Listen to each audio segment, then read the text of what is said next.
Hello. Hey, check.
Hello, check. Hey, check.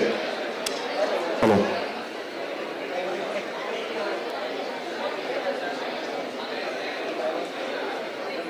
Hey, hey, hello, check. Hey.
A very good morning to everyone present here.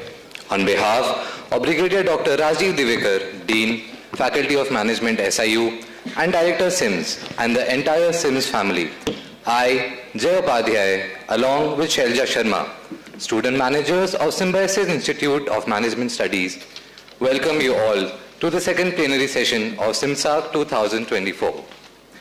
Introducing to you our knowledge partners, Emerging Market Society, University of Sydney Business School, Emerald Publishing, and our conference partner, Taylor's University, Malaysia.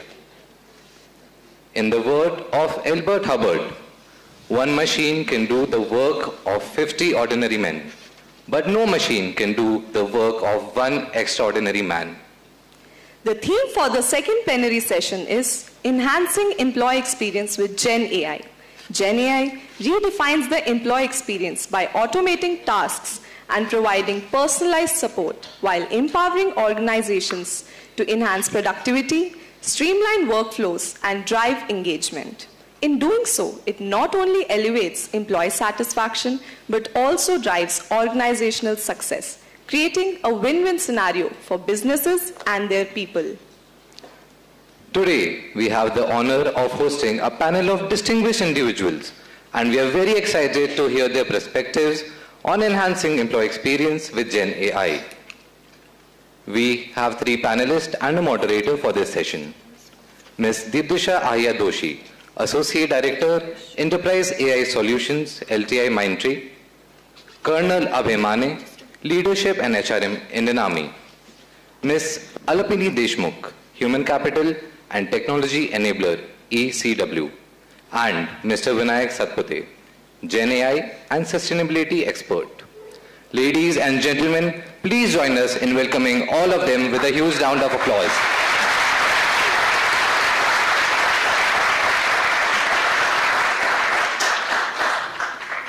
We are excited to introduce our dignitaries. Our moderator for today's session is Ms. Deepdisha Ahya Doshi, a dynamic leader in sales enablement and learning strategies. Ma'am serves as an Associate Director, Enterprise AI Platforms, LTI Mindtree, bringing over a decade of expertise in platform communication, product training, and enterprise AI solutions. She has done her executive MBA from Symbiosis Institute of Management Studies. Renowned for her innovative approach, she has spearheaded award-winning learning programs, including a Brandon Hall award-winning project, showcasing her excellence in instructional design and change management. As a founding member of the India chapter of Women in Sales Enablement, she champions diversity and empowerment in the workplace. A certified learning and development manager with advanced qualifications in business and training development, Ma'am is dedicated to driving growth through transformative enablement campaigns and strategic learning initiatives. Ma'am, I'm sure your vast experience will be enlightening for the audience. We welcome you to SIMSARC 2024.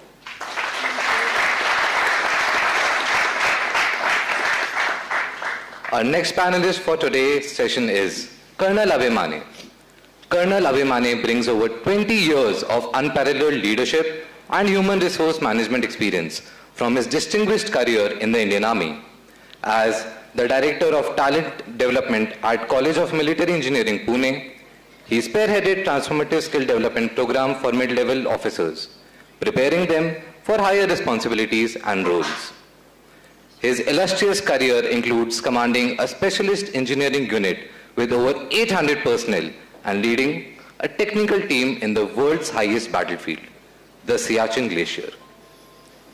In addition to his leadership in challenging terrains, Sir has been recognized for his exemplary service with a commendation from an Army commander. His expertise spans strategic planning, team management, and operational excellence. We are sure his insights promise to inspire and guide us all. With this, we extend a warm welcome to Sir at SIMSARC 2024. Our next panelist for the session is Ms. Alapini Deshmukh, a visionary leader in human resources. She has over 15 years of experience driving employee engagement, diversity, equity, inclusion, and corporate social responsibility. Currently, as the human resources lead at eClinical Works, MAM spearheads initiatives integrating HR technology and fostering wellness across the organization. She holds a bachelor's in computer engineering from MIT College of Engineering and an executive MBA in the human resources development from Symbiosis Institute of Management Studies. Certified in critical thinking, leadership, and DEI, MAM exemplifies the art of combining strategy with empathy. Beyond her professional endeavor, she champions sustainability, upcycling, and holistic well-being, making her a true enabler of change in the workplace and beyond. Let us warmly welcome Ms. Alapini Deshmukh as she shares her inspiring insights with us today. Welcome to SIMSARC 2024, ma'am.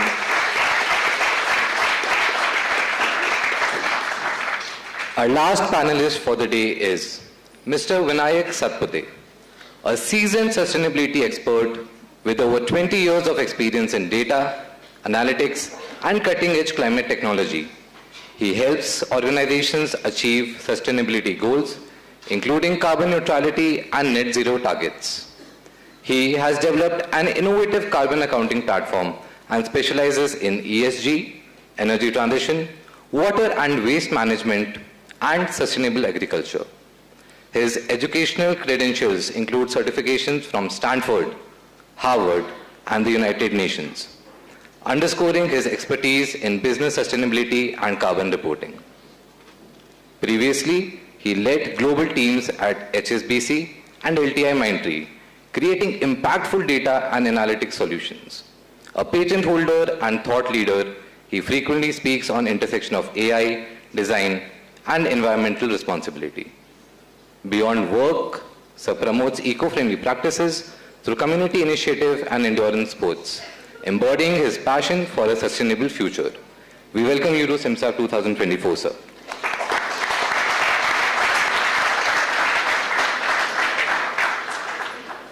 As we are about to begin with the session, we request the audience to take note of their questions, and a Q&A session will be held towards the end by the moderator. We now request Ms. Deepdisha ma'am to take over the podium and moderate this session.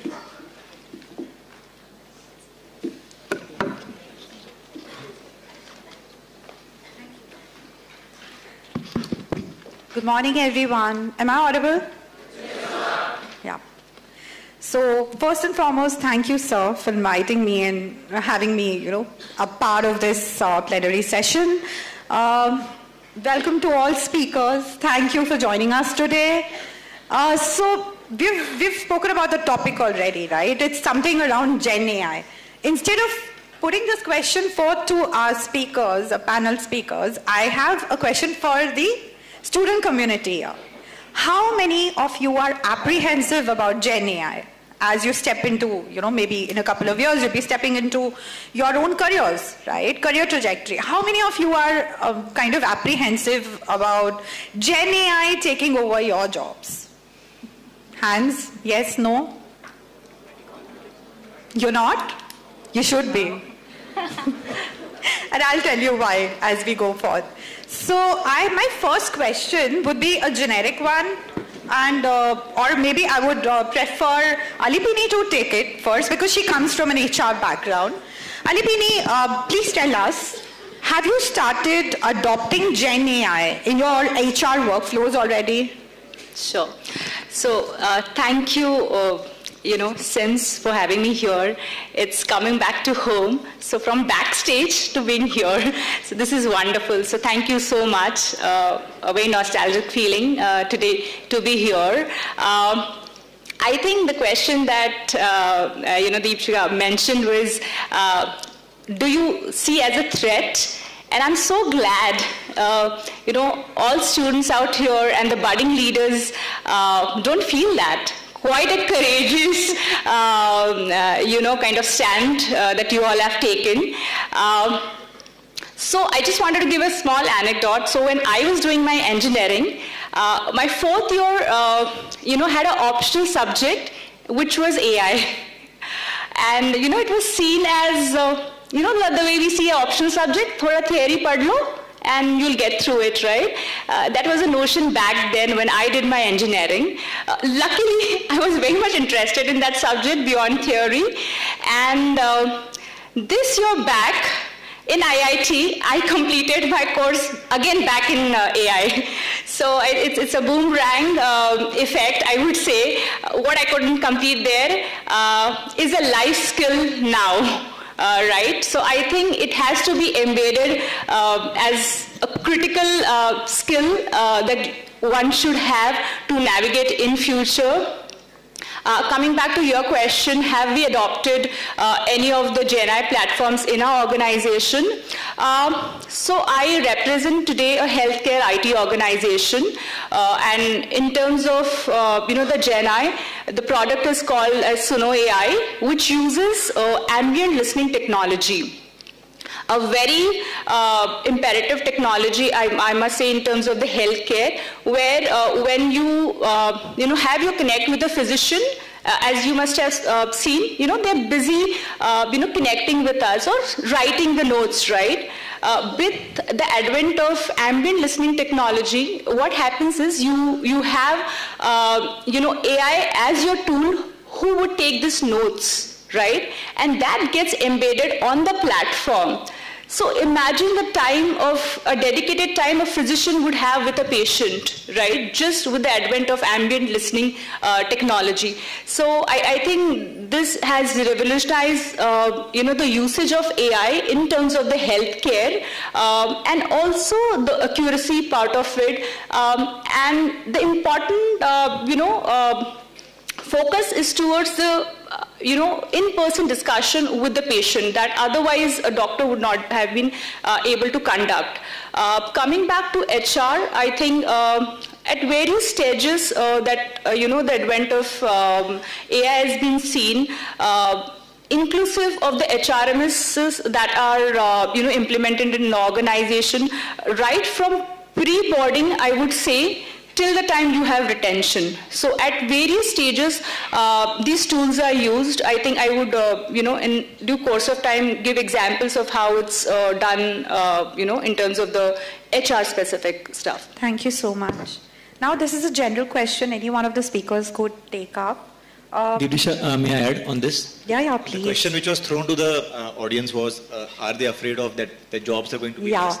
What I feel that it might be the other way around, like the new roles which are coming up, like prompt engineers. Yes. So such kind of roles will start to develop, and as we go ahead, we can.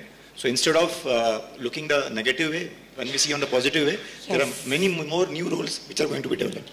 Of course, thanks to adding that. Thanks, Abhay. Vinay, do you want to add something to it? I would extend the point that Mr. Abhay said. When the automation and the industry actually started, it was feared that a lot of people in the factories would lose their jobs. But what turned out to be the production capacity of the automation industries, automobiles, manufacturing actually went up. It created more jobs of specialized engineers, production line managers and everything. And the world actually was propelled forward. Similarly, the AI is not to be looked at as a threat, but actually an assistant that can help our jobs to take it forward and help us focus on more creative work, more strategic work. Yeah. So when I said you all should be slightly apprehensive is this, in case you don't learn how to adopt Gen AI or AI in your work role, then you have everything to fear. So make it an instrument for success. Let it do all the menial tasks, let it do all the repetitive tasks, and you spend your time on more tactical, strategical things. So yes, that's how, we would like to conclude on this point. Now, this is a generic question that I would, throw at all the speakers here today is, can you share an example of a way, maybe an instance where Gen AI particularly has positively impacted your life? It could be your personal, your work life. Either of you could take it. I would like to share an example that's very relatable to all of us. And then, if time permits, I'll also share some from the personal experiences. All of us have heard about Google and one of its engines of DeepMind AI. Now, we know that the AI engines are primarily used to solve some of the business problems, but what if these AI engines can be used to solve some of the climate change problems?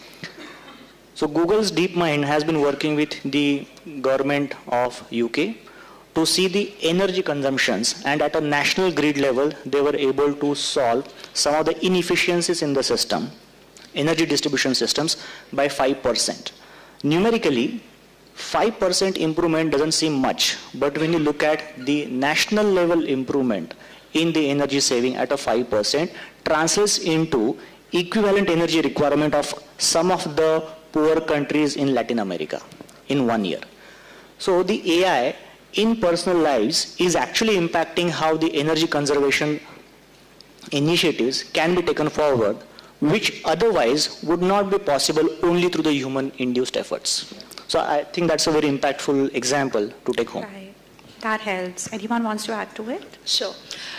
So at a personal capacity, I used DALI, where creativity is very subjective, right? But with the usage of DALI and creating the right prompts, I am very, I mean, it's a journey where you could develop creative solutions as well, right? Again, it depends on how precise is your prompt when you use this tool DALI. Right, and obviously, then further you could prototype it and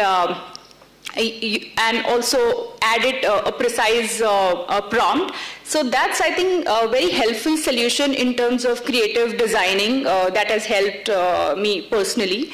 Coming back on the professional context, that's in terms of the employee sentiments and the pulse that we check, through various surveys. So again, when it's complemented with AI, one is definitely in terms of the input that is to a certain extent unbiased, I would say. We still would have certain bias. Second is also the way we look into in terms of the solution implementation when you use the solutions. So I think in terms of sentimental, value analysis, I think it's been very helpful. Thank you. You want to add, sir? I just want to add that right from the design to implementation, we will not have the correct output. Yeah. Yeah, thanks. Do you have anything to add? I want to step back on the question slightly. Why do you want to address the potential risk of AI for a business in first place? As a business, you have some targets. As a business, you have some policies and you have some strategies. If the training data, the algorithms which are selected are not conforming to your own strategy and on your own targets, then that causes a potential risk to the business. It's not just the outcome of the AI, it's actually the outcome of AI impacting the risk to the business viability and economics of the business. I think that's a more important question to understand why you should pay attention to the risks of using AI, and as Mr. Abhay and Alapini said, how can you deal with those types of risks? Thank you. Yeah. So if I had all the time, I would have countered all of these, because these are being addressed, hallucinations are being addressed, training models are being addressed, biases in AI are being addressed, but that I'll keep for some other time. Yeah. I mean, what I meant of hallucination, this is not talking in context of AI, but we as humans will also hallucinate at certain point of time, right?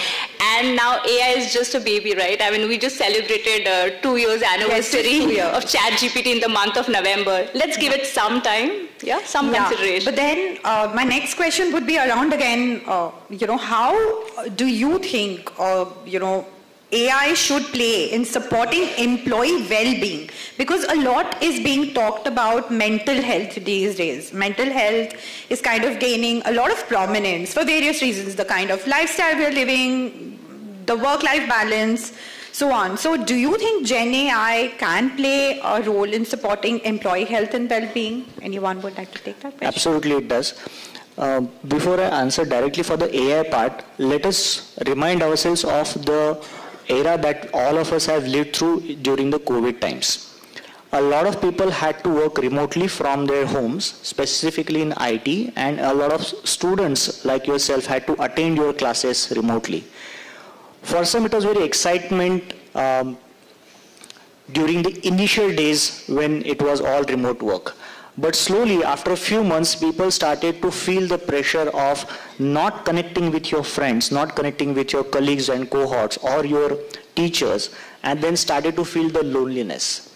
That creates a problem on your mental state. It was also very discomforting for some people not having to go out and then interact and have that human interaction. This affects the mental health. Now, what are the symptoms to be captured? If we had AI systems in place to capture the signals in the way people are interacting with each other during those tough periods, that would have helped us to identify, preempt some of the mental health challenges. What ended up is we saw people getting burned out of work. It's not that they wanted to work, they had nothing else to do. And the preemptive signals is one of the great outputs of Gen AIs of today that can signal these types of burnouts, people's disengagement, the way they speak on the meetings, the way they write their emails, and the way they respond to requests from their cohorts or managers. So Gen AI can help in identifying some of the issues with the mental health and suggest some corrective actions so that as a unit, we can do something about it to care for each other. I think that's where the Gen AI plays a very important role of identifying the problems in the mental state and then suggesting nudging for the better solutions. That's a very good point. Yes, Abhay, you want to add? To just take it ahead from Vinayak, maybe some kind of, I have heard about some kind of chatbots which interact with the employees. So if they can screen, the initial screening or the initial dialogue with the employee can happen. And based on that, if they can screen for hire, maybe a human intervention. So that is the most practical application as of now, because we already have chatbots who are doing recruiting, who are solving the employee basic issues. So such kind of a chatbot which interacts or maybe ask a few simple questions maybe before logging in or while logging out, and then based on that a screen which is actually doable as of now, and having a say AI based camera we can capture the expression, maybe that is a little bit far-fetched, but as of now what is doable, this is what I think is doable. Yeah, that helps. If I could just add a contextual input here, and I so resonate with what Vinay you said about preempting signals, and what you also rightly mentioned about capturing the emotions. So what we're doing back in the organization that I represent today, so we have a forum called as is more of D as in data, E experience that we want to give, and the insights part of it when I look from the tech background of it, okay? Because it's very much correlated. When I'm talking about creating AI, for me, AI is not just artificial intelligence, but it's about creating all inclusive systems, okay? And how do we have this inclusive system? When the data gets cleaner, right? Right from how it is coded to how it is implemented, how it is designed. Especially, as you rightly mentioned, in terms of the talent acquisition, okay, there might be biases towards certain genders, towards certain socio and demographic part of it, the culture, socio aspects of it. One of the things that we are experimenting is with respect to, inclusive JD formation through the tools. Right? So how do you use the inclusive language in terms of JD creation so that your pool is bigger, right? And likewise, also in terms of sensitization of the panel members when they conduct interviews and the tech interventions, right? So there is a AI avatar there, and you could actually have your conversations, get your input real time, the kind of language that you're using, is it neutral? So you could obviously do this, mock runs in your organization in terms of, handling these biases. a little better. We cannot eliminate, I would say, but you could definitely work on those biases. Mitigate some of them, yes. Would anyone want to add to diversity perspective? Just to take ahead from Alpani, there may be certain SOPs or your documents where they talk about, say, a pedigree from which you want to recruit, or a gender or a particular age. So what we can have is the AI can just go through these documents and find out the red flags or the things which we can help to lean towards the DEI. So all those things can be done. Yeah. So I just wanted to quote one example related to DEI. So it goes like the HRMS we were just implementing had, at a gender level only 2 genders. That's male and female. Okay. So that's when you have to evaluate those kind of platforms. Make sure that you would have these things getting considered, right from the UI design as well. So if you would see at a UI level, you have to gauge those parameters also if they would fall in line with your DEI solutions as well. Yeah, that helps. Okay, apart from these, the ones that I can think of where Gen AI can be leveraged for your becoming more inclusive or accessible, one is language support. Yeah, we don't need like real-time translators now. Gen AI powered tools can offer language support, enabling employees to interact in their preferred language. So that's something that is already happening. Accessibility. Now someone could be differently abled. Now Gen AI can help develop accessible interfaces such as maybe voice controlled or text to speech functionality, and this is a very common use case now for Gen AI. The other thing is, of course, what we did hear already about is inclusive hiring practices. Not just your job descriptions, but even the interview panel. Now as women, we are often asked, and this is something, this I have come across it very often. The interviewer asks me whether I have a support system at home. Yeah, because then they get to know you're a mother and you want to step out and, try for a better opportunity. That's the question they ask. And I'm sure they don't ask these questions to men, whether they have a support system at home. So that's something that can be, a panelist should get a red flag or a beep or something when they are asking inappropriate questions, because yes, for women it's an inappropriate question. So these are some of the ways that Gen AI can definitely help enhance an employee experience. But just so that our students don't fall asleep, I have a question for you, and I would definitely appreciate if at least 2 or 3 of you participate. Yeah, you all have WhatsApp on your phones. Yeah, you use Meta AI, the chatbot there. I would love to hear a funny incident, a funny anecdote where, the result wasn't as expected. Maybe you asked it something. Maybe you were trying to kind of, expedite your assignment, maybe. And anyone, please? And we can have the mic. Because if I have to draw an illustration, I would maybe do it better than. Because if I have to draw an illustration, I would maybe do it better than what AI was giving me at that point. Yes. That is something that I find really interesting and funny at the same time. Oh, thanks for sharing it. Someone else? Some funny incident? Yeah, with a chatbot. Maybe you were just kind of curiously exploring it. No hands? So why are the students not participating? They should. No? Switch to an easy question. This was easy. Okay, why don't one of our speakers come up with a nice question, because we want them to participate as well. I think I could answer your question. So with Meta AI, my funny experience was I just gave a prompt, create a picture mentioning good morning, group number 7, because we were doing assignment as part of this AI course, showing IIT Powai. And I'm not sure if you could see this, but I got this.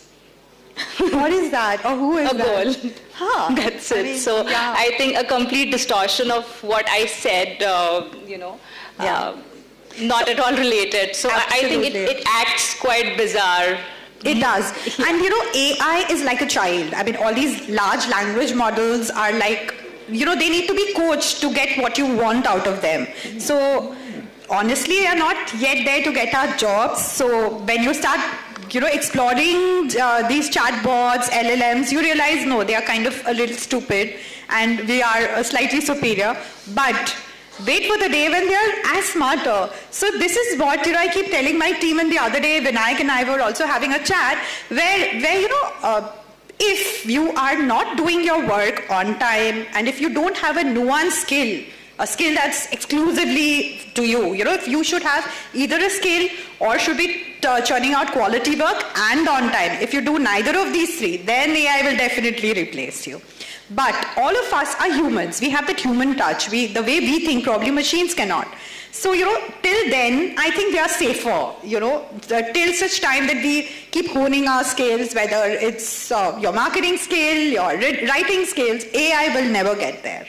So, we should all kind of keep leveraging AI in whatever it is that we want to do in our careers, but be a step ahead. So that's something that will always help.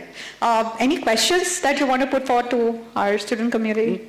No question, but what you just said, Deepdisha, it reminds me of a great story with PricewaterhouseCoopers, PwC.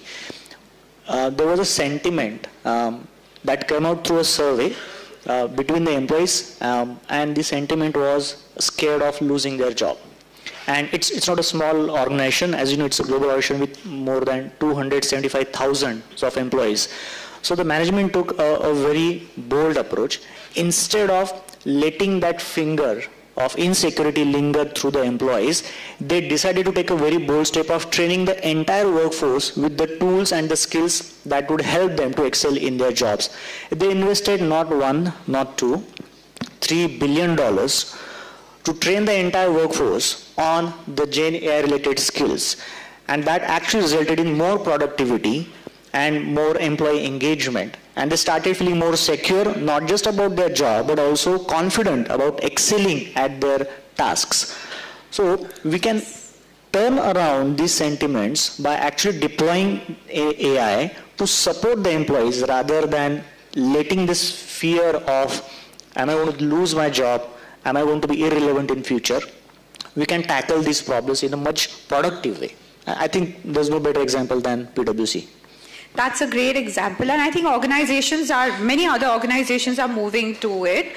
Yes, employees skilled in Gen AI skills is definitely going to add on to the productivity, improve productivity, without anybody losing their jobs.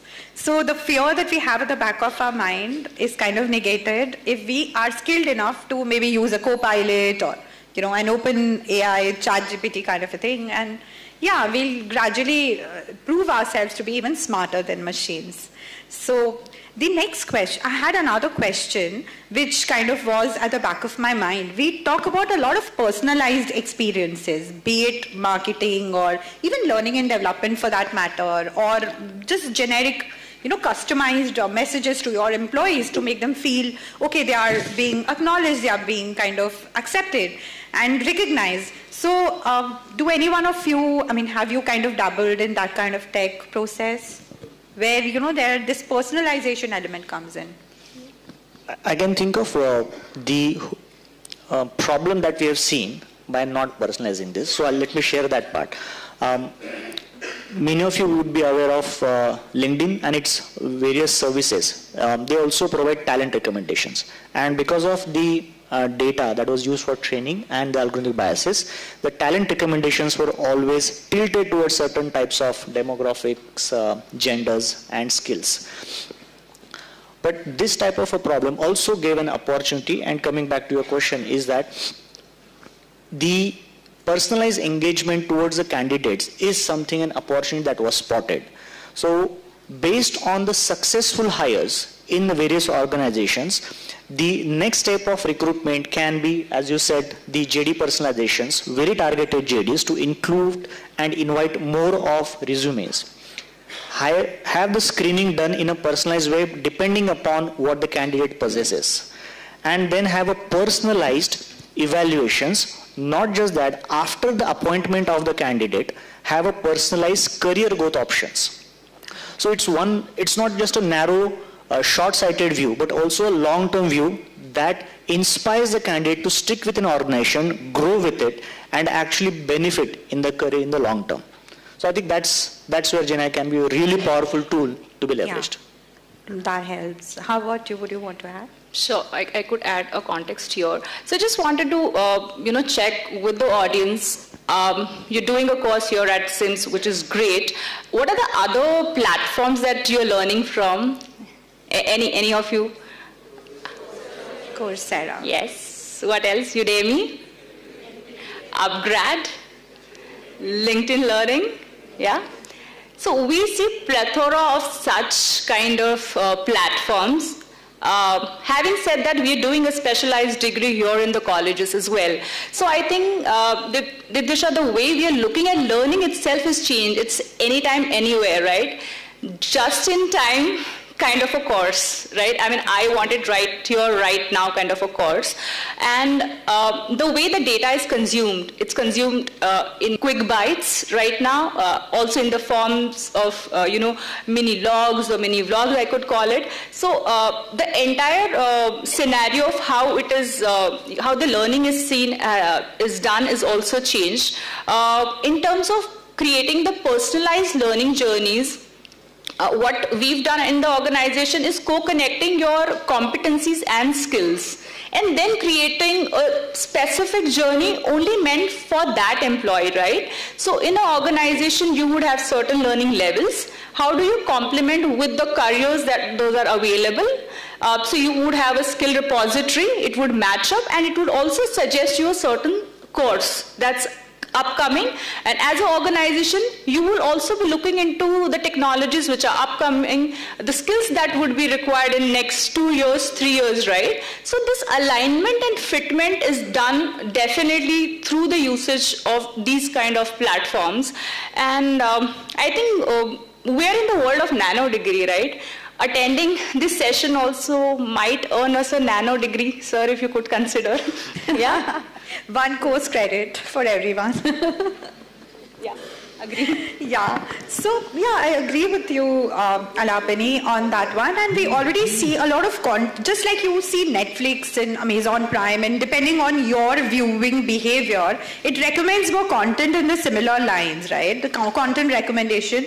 Similarly, many of these learning platforms that you're already leveraging, say Coursera is one, or LinkedIn Learning.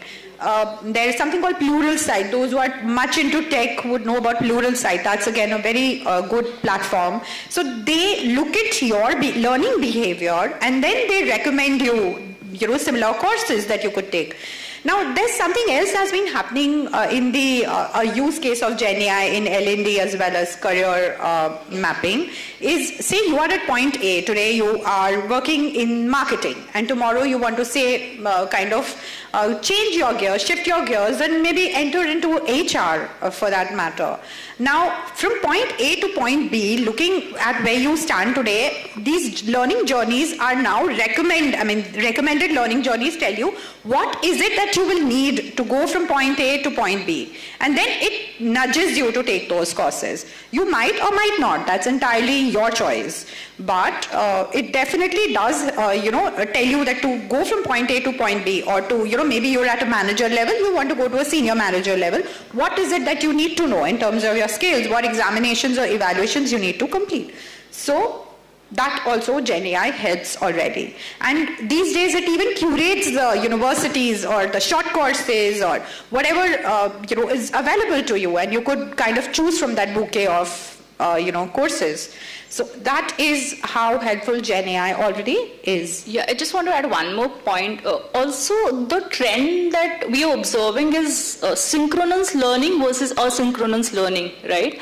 I think that's also very imperative, because we are doing this degree, but in an asynchronous way, what all you could learn. I think that would give you an edge and more towards practical assignment. So we've seen a little shift when we are hiring in terms of just normal assessment, like we would typically have round 1, round 2, right? To more of project-based hiring. You will give a certain specific project to, for the candidate, and then the levels given to them. So moving from typical assessment to a project-based assessment is something, has been seen. Yes, yes. You want to add to it, Abhay? I come from an organization where we had been a little slow in adopting technology, but if it be, so as per my background in L&D, so recommendation of courses based on the preferences and what competencies is actually having. So this will really help. Secondly is the career growth graph, as already we have discussed, that from point A to point B, how we can go. So such kind of, if introduced, however, the issue is with the data privacy and the security concerns. So that is why at the present moment, this technology has not been introduced in the armed forces. Okay, yeah. Armed forces, of course, it's more sensitive than the corporates. And yes, we need to take care of data privacy at that. But then, do we also work around, like, employee? We've spoken about learning and development. We've spoken about customized or personalized employee experiences. But apart from that, do you think organizations are also kind of using those kind of interventions, AI interventions that keep tracking the productivity? Because I know of organizations that started kind of, I would consider this as an intrusion, right? As to what websites am I visiting, how much time am I spending on my laptop, and what is it that I'm doing? There are organizations who are encouraging remote hiring, but at the same time using Gen AI not to enhance employee experience, but rather, impact it negatively. Do you think that's happening already? You've heard of them? Yes, it's happening as we speak.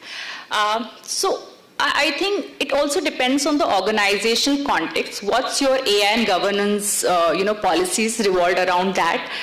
To give you an example, even we use something called as geofencing or geotagging, right? We would have a typical attendance measuring system where you would have a biometric, right?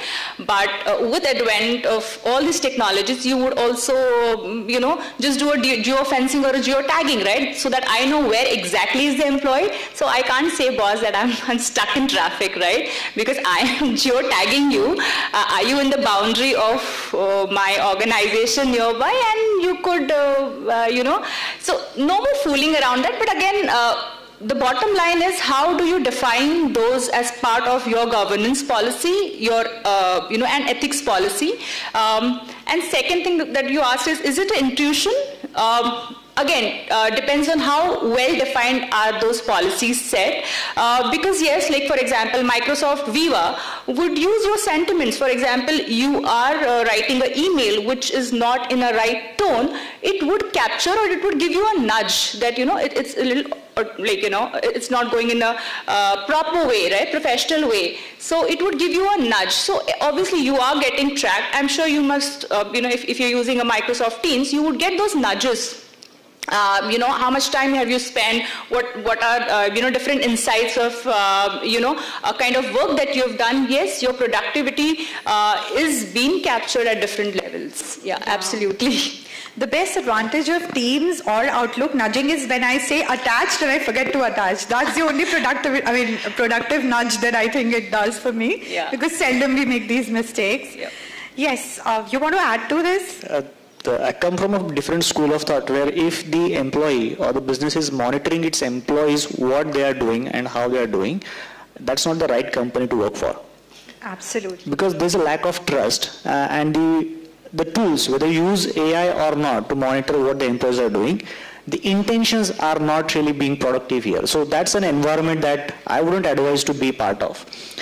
Look for that gives you happiness and freedom to achieve what you're here to aspire for and achieve your career with the free mind, not when somebody is watching you as a watchdog. It sure feels like a school. Back to school with folks being watched for each of those lessons. Yeah, but now my next question would be again open to all of you. Would be, how do you think, because see, there is this thing that those repetitive tasks or mundane tasks that humans do today would definitely get replaced, whether or not we accept it. There are tasks that are getting replaced by Gen AI. For example, when we talk about bots, right? Initially, there were those customer service executives answering our phone calls. Then it moved to IVR, right? That was also an intelligent system. And gradually now we see chatbots, where there's no human at the other end, but we get our queries resolved by a bot, right? Having said that, we do see that humans are getting kind of replaced. But as leaders today, right, how do you kind of balance the benefits of Gen AI with concerns around job displacement or automation? Because it is there staring at our faces. So I would want all of you to give your perspective on this. I'll share another story where there's no need to fear of job displacement, but look at Gen AI as an opportunity. And now this time I'm going to share a story from organization, how it excelled using this opportunity. Have you heard about Tata Consultancy Services, TCS? Most probably yes, right? They have a system called as Ignio. It is based on AI. What it helps is their support staff to resolve their IT incidents within the organizations, not necessarily for customer facing, but within the organization. Somebody's laptop not able to connect to VPN, somebody's some software not working, so on and so forth. So imagine 6 lakh employees of TCS facing some issues through their IT equipments and services. And this Ignio team helps their support staff to deal with these problems. But because of this automation capabilities and resolving some of those challenges, there's a less need of humans attending to those incidents. How less? 20% increase in their efficiencies, 30% decrease in the need of having a human at the other end. That has freed up a human capital for TCS, and they were able to move 30% of their support staff into digital transformation projects. So imagine a company recruiting 30% more staff within itself and without going through the recruitment processes. That translates into a huge cost benefit for TCS, but also productivity gains for the rest of the organizations as well. So this is again not a threat to lose somebody's job, but also for a company to train its employees, move them into higher value additional roles to retain them and make them feel better. Yeah.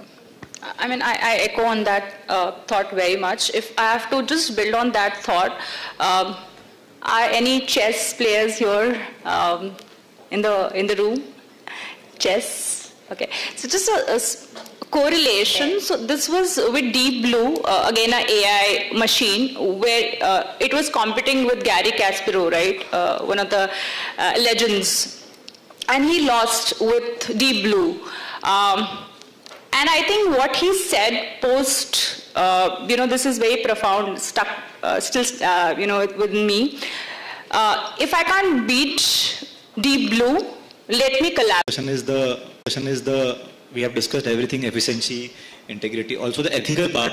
The ethics part has to be, there has to be a way to integrate that into the training model, because we see that many times unethical practices. We had an instance from TCS only, I think, for the recruitment, where we had a bias and there was some unethical things which are going on. So such kind of ethical part, if we can integrate within the system to have a audit or the way we are going ahead with things, so I think that would be an added advantage. Yeah, thanks so much. I think we will conclude for now, yeah, and we'll let the student community take over. Do I have 1 minute? Yeah, sure. I want to leave the students with two small questions. When you are using any Gen AI tool, ask yourself these two questions. Is this increasing my productivity or is it slowing me down? That would help you to continue with that tool or switch to a better tool, so that you are always protected. And secondly, how do you feel about using that tool? Are you feeling hostile? Are you feeling attacked? Or do you feel supported?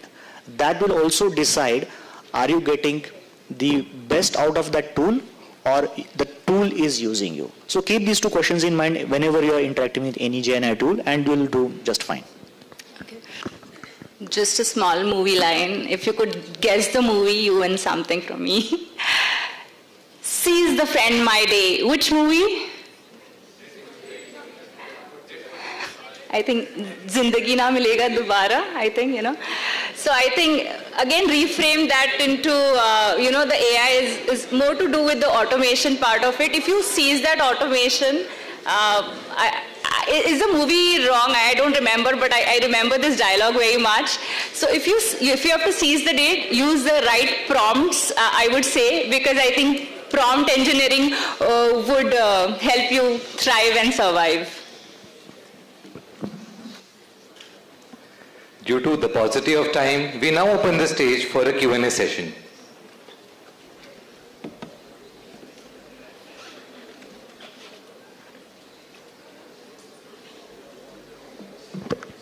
I think I asked my questions too soon then, huh? Good morning, everyone. My name is Adya from Echo Division, roll number 6. So, basically, my question is for Colonel Abhay sir. So, I just wanted to know how can we revolutionize Gen AI in L&D processes to create more adaptive and, you know, skill-based career paths for employees in armed forces. I mean, you mentioned that we don't have AI and everything because of data privacy issues in armed forces. But if at all it happens in future, how can we do that? So presently the AI is, the Gen AI is on the internet. However, within the armed forces we have our own intranet which we use for communication. So first of all, the AI system has to develop within that intranet firstly to use of any of these tools. How we can go about is armed forces, the training happens in a very structured way, from the academies to the mid-level academies to the higher level academies. So within that, if the progress of any soldier or officer is tracked and how he has progressed and based on what are the career options which are available to him, then that AI by using that data can give out certain options through which his career progress can happen. So this is one of the things, and also in addition to his career path, what are the other options which are available to grow laterally? So these all options can be done through the Gen AI.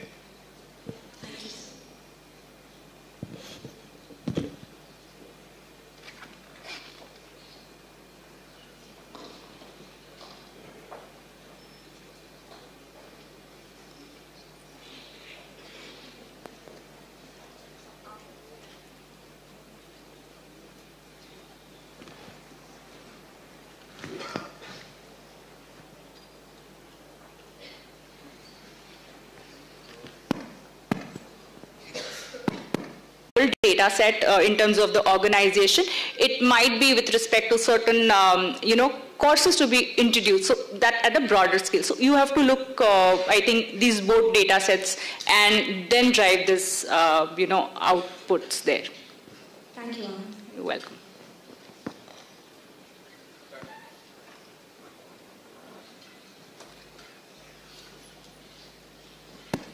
Good morning to the panel. My name is Samriddhi Vasan and I am from the Echo Division, roll number 47, and I come from the HR specialization. My question is to the whole panel.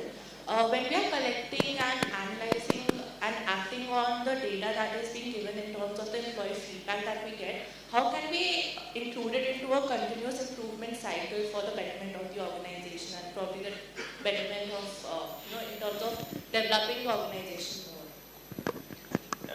There's a typical term called as a feedback loop.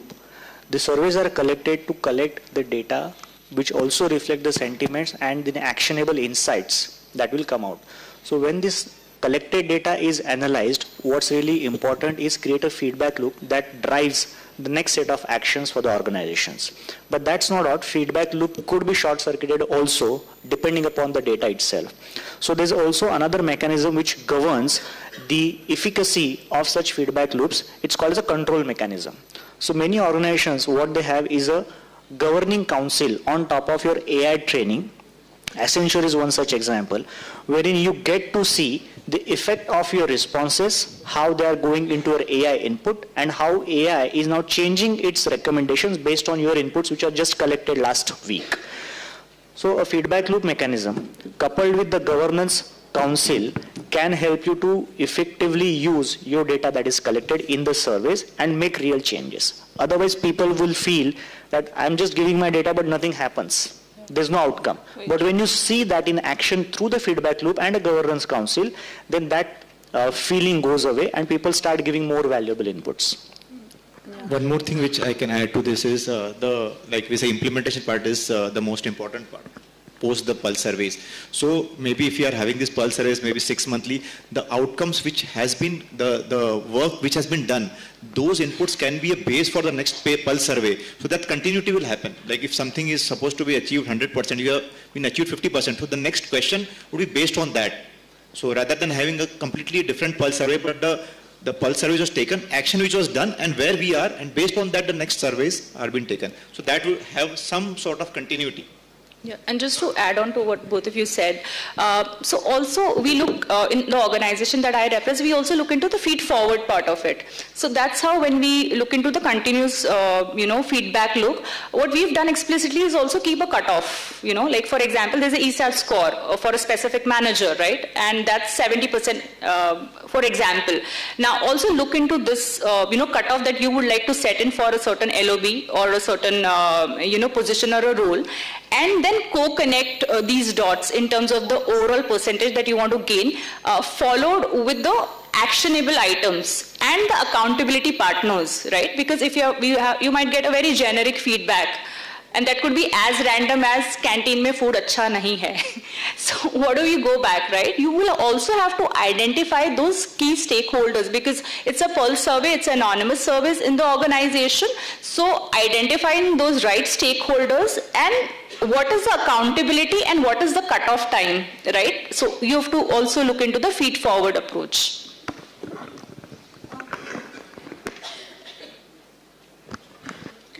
Yeah.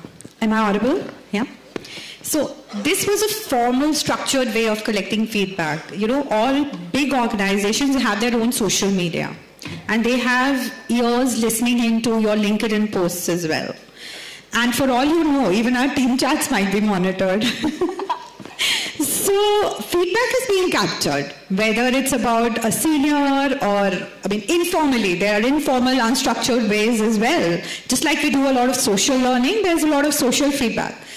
And of course, you would have heard that, employees leave feedback in something called Glassdoor, Glassdoor, Ambition Box.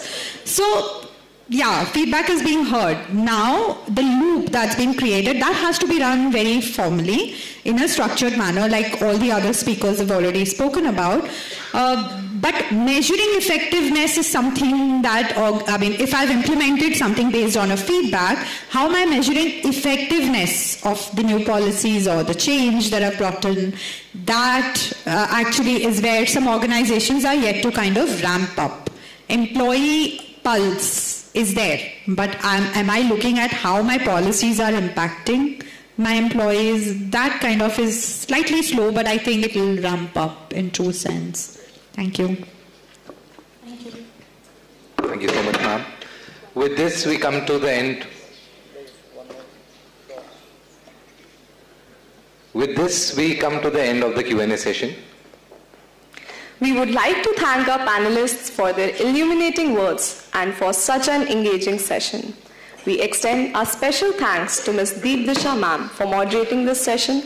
We also thank our audience for making the session interactive. Now, I request Deputy Director Praveen Kumar Bhoyer sir to kindly come up onto the stage to felicitate our esteemed guests. Ms. Deep Disha Aya Doshi.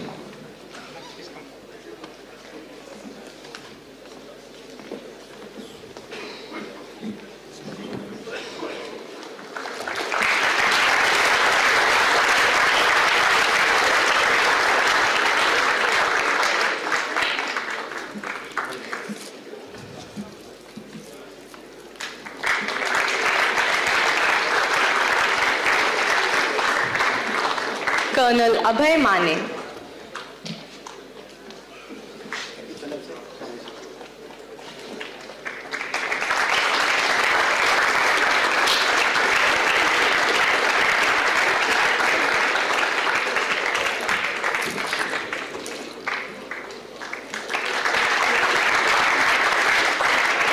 Ms. Alapini Deshmukh.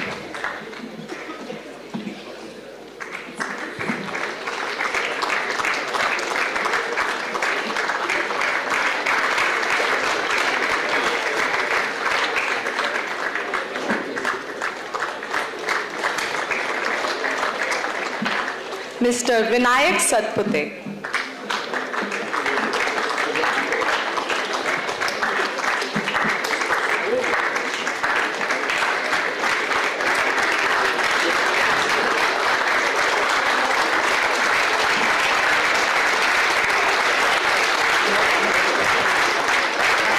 We now request the panelists and director, sir, to please gather for a group photo.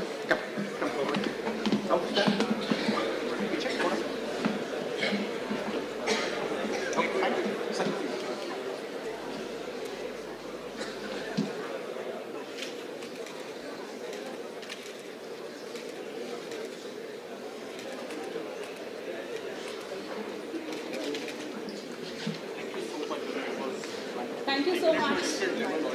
This brings us to the end of this session.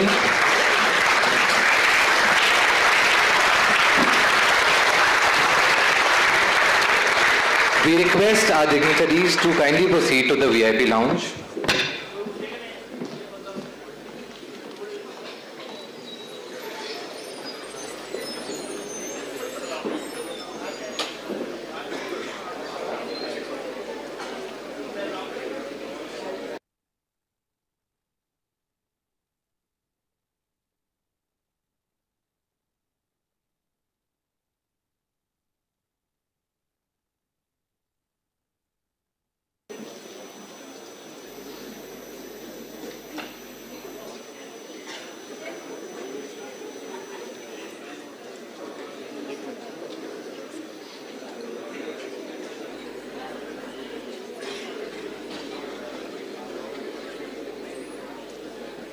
The next plenary session on implication of AI in financial sector will begin at 11:30 a.m. Thank you.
Devendra sir देखिए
A very good morning, ladies and gentlemen.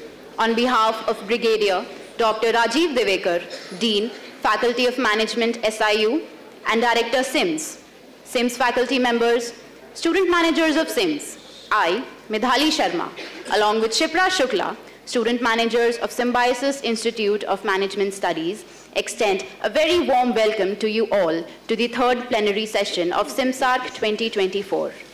We have been witnessing some really thoughtful discussions taking place since yesterday, whether it be about AI tools for researchers or AI in business and management.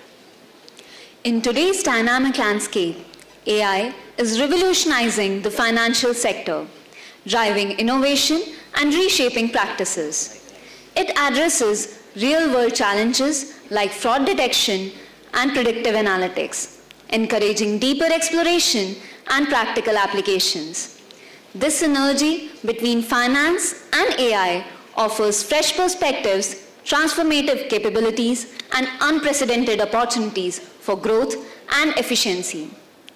Once, Nigel Duffy, the global AI leader at Ernst & Young, said, and I quote, "Artificial intelligence will transform the financial services industry on a scale not seen since the Industrial Revolution."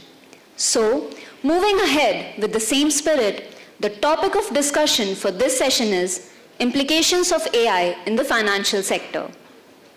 On that note, let us meet some of the experts from finance who have graced us with their presence for this session. We have the following panelists and a moderator for this session. Mr. Shubhamoy Chatterjee, Partner, Affluence Advisory Private Limited. Mr. Suryaja Narayan Mohapatra, Vice President, Standard Chartered Bank. Mr. Rabi Patro, Vice President, Lead Business Analyst at Citibank. Dr. V. Aditya Srinivas, Chief Operating Officer and Chief Economist, BSc Brokers Forum. And Ms. Nima Chaya Butch, Founder, Wishing Tree Fin OPC Private Limited.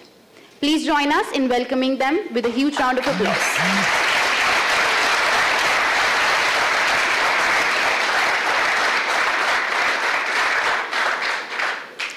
Our first panelist for this session is Mr. Shubhamoy Chatterjee, Partner, Affluence Advisory Private Limited. Sir has helped set up new businesses as well as turned around businesses across his corporate career. He has essayed leadership roles across key functions in the BFSI sector.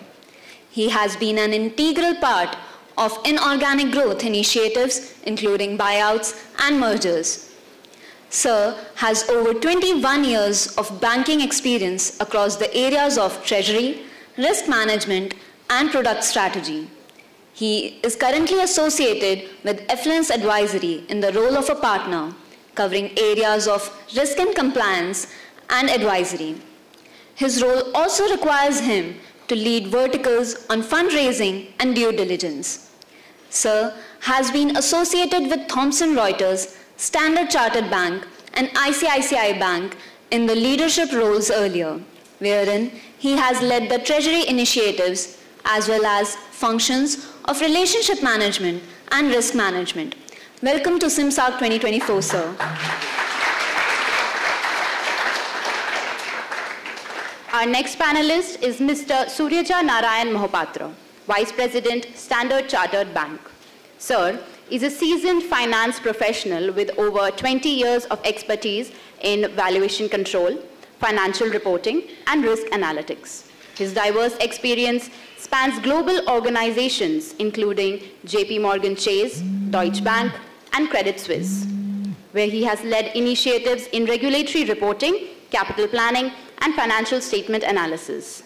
Sir's proficiency extends to complex areas such as Basel III analytics, IFRS compliance, and treasury operations, complemented by professional engagements in Zurich, London, and New York.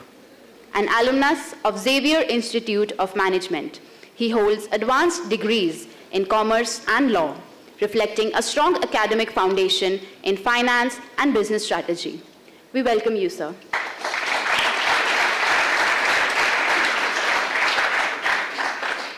Our next panelist for this session is Mr. Rabi Patro, Vice President, Citibank. Sir completed his MBA in Finance in 2008 and then started his professional journey with National Stock Exchange of India, IT Limited.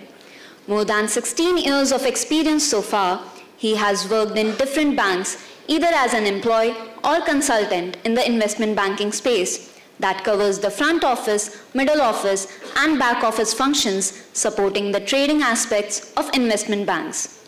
Currently, Sir is working as Vice President of Citibank, managing the SME team in India, working for an inventory management suite of applications. We welcome you, sir.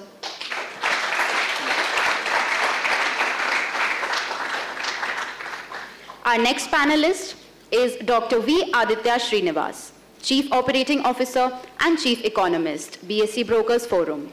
Sir, a professor at Kohinoor Management School, is an accomplished finance professional with expertise in capital markets and research. He has conducted over 3,000 investor education sessions addressing 150,000 plus participants, including at IIMs and international forums like the Oman and Maldives stock exchanges. As Chief Economist and COO of the Bombay Stock Exchange Brokers Forum, he leads nationwide investor awareness programs and collaborates with SEBI, RBI, and the Ministry of Finance. An award-winning editor of BSc Forum Views, he has published in prestigious journals, reflecting his commitment to advancing financial education and discourse. We welcome you, sir.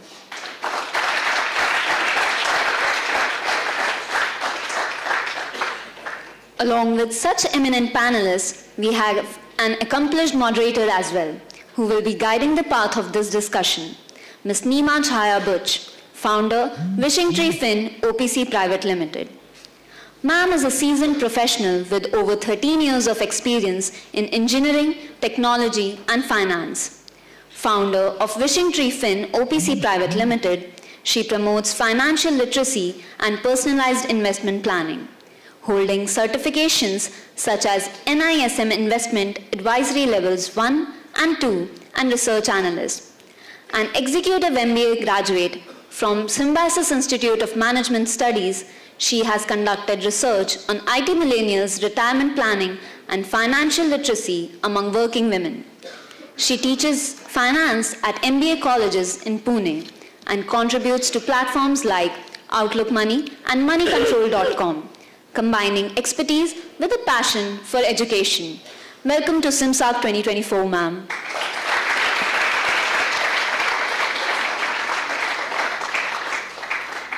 And for our audience, please note your questions down, which will be taken up after the panel discussion at the end. We would now request Ms. Neema Chhaya ma'am to please take over the session. Thank you. Thank you very much. I think I have to push. Okay. So, a very good morning to all of you here, dear faculties and my dear students, and all the respected panelists. So I would like to open this panel discussion with a very general question to each of the panelists, that how AI and Gen AI is making a difference in your respective sectors, and where do you see the biggest impact? So Mr. Chatterjee, can we start with you? Okay.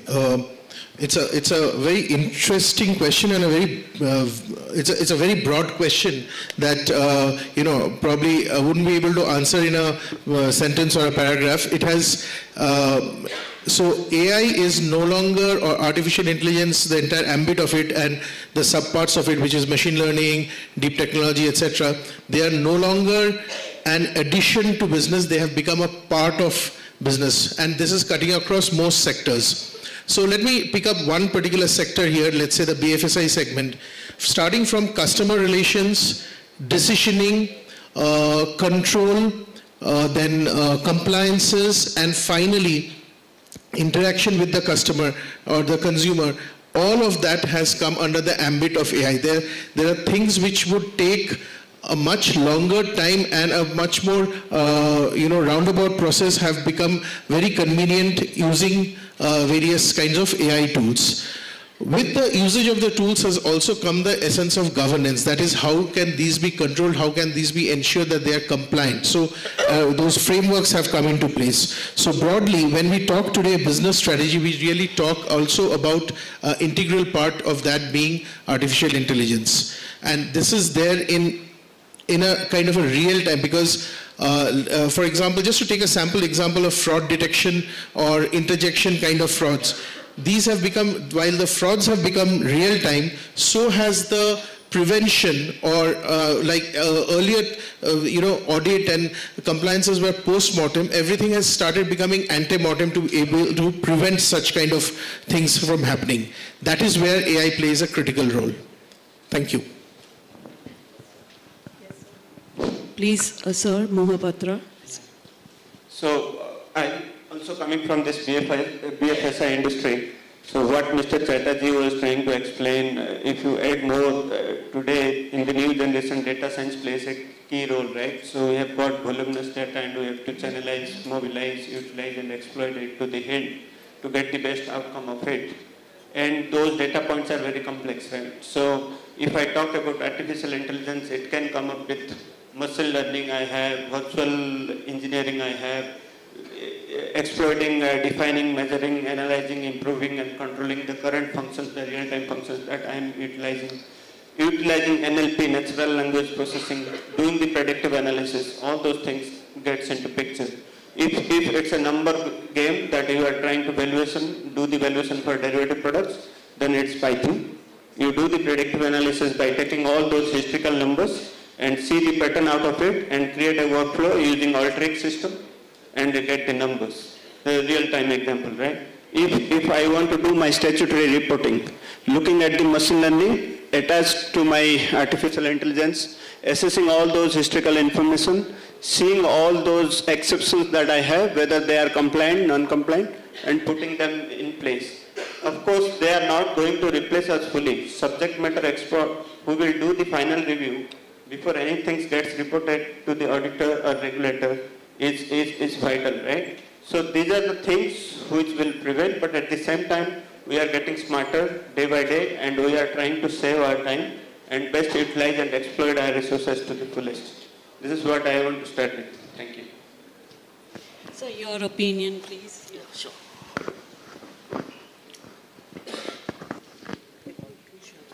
This one, right? Yeah. Okay, so a very good morning to all of you. So before I start speaking anything specific about this artificial intelligence, I would like to mention that coming from this investment banking background as an SME here, so I have seen lots of things which are currently happening as part of BAU. That's what we call BAU. And when we talk about artificial intelligence, it's nothing but what I understand is algorithms that we are trying to build it. And we all know that artificial intelligence is something fast evolving nowadays, and all the industries are actually fast or rapidly transforming in this space, and of course investment banking is not an exception here. And when you talk about investment banking, and I am being from the trading and settlements background of the investment banking function, we will talk about lots of use cases with examples how this particular AI is transforming, and the main reasons or the drivers of implementing this artificial intelligence is basically it will improve the profitability, the productivity, efficiency, and also there are a couple of other things that we will discuss in detail once we get into the topic. So I think for now this is what I wanted to explain. Yeah, thank you. First of all, very thankful to SIMS for inviting us to this prestigious event. Thank you very much for that. See, my take is that in case of investor awareness, which I have been driving for more than a decade now, see, the role of AI is very critical because it directly competes with human efficiency and human intelligence. Here, what I have seen is that when I discuss with brokers or basically distributors who are at the grassroots level trying to convince investors to come into capital market, whether the role of AI will be supportive or it will be counterproductive, that is something that needs to be analyzed. So AI may help in one way, but yes, it definitely creates a challenge also, and it is a risk to livelihoods of a lot of people at the grassroots level. So that is what my thought-provoking question would be. Thank you. Okay, so before I move on to the, hope I am audible to all of you. So before I move on to the next question to our panelists, I would ask the questions to students. So how many of you are investing into capital markets? Can you raise your hands? Be it stocks, be it ETFs. Raise your hand high. Yeah, good. Yeah, so that's quite a large number. And good to see that people as young as you all are quite keen on investing into capital markets. So my next question is to Dr. Srinivas. That's how is AI and Gen AI? You already gave your opinion about how the situation is. But specifically, I would like to ask you regarding the capital markets, especially the prediction of the capital markets and the systemic risk, which are posed to the market. So we would like to understand that from you. See, basically, as far as capital market is concerned, today we all are aware that Sensex touched an all-time high of 85,000 and then we were down at 78,000.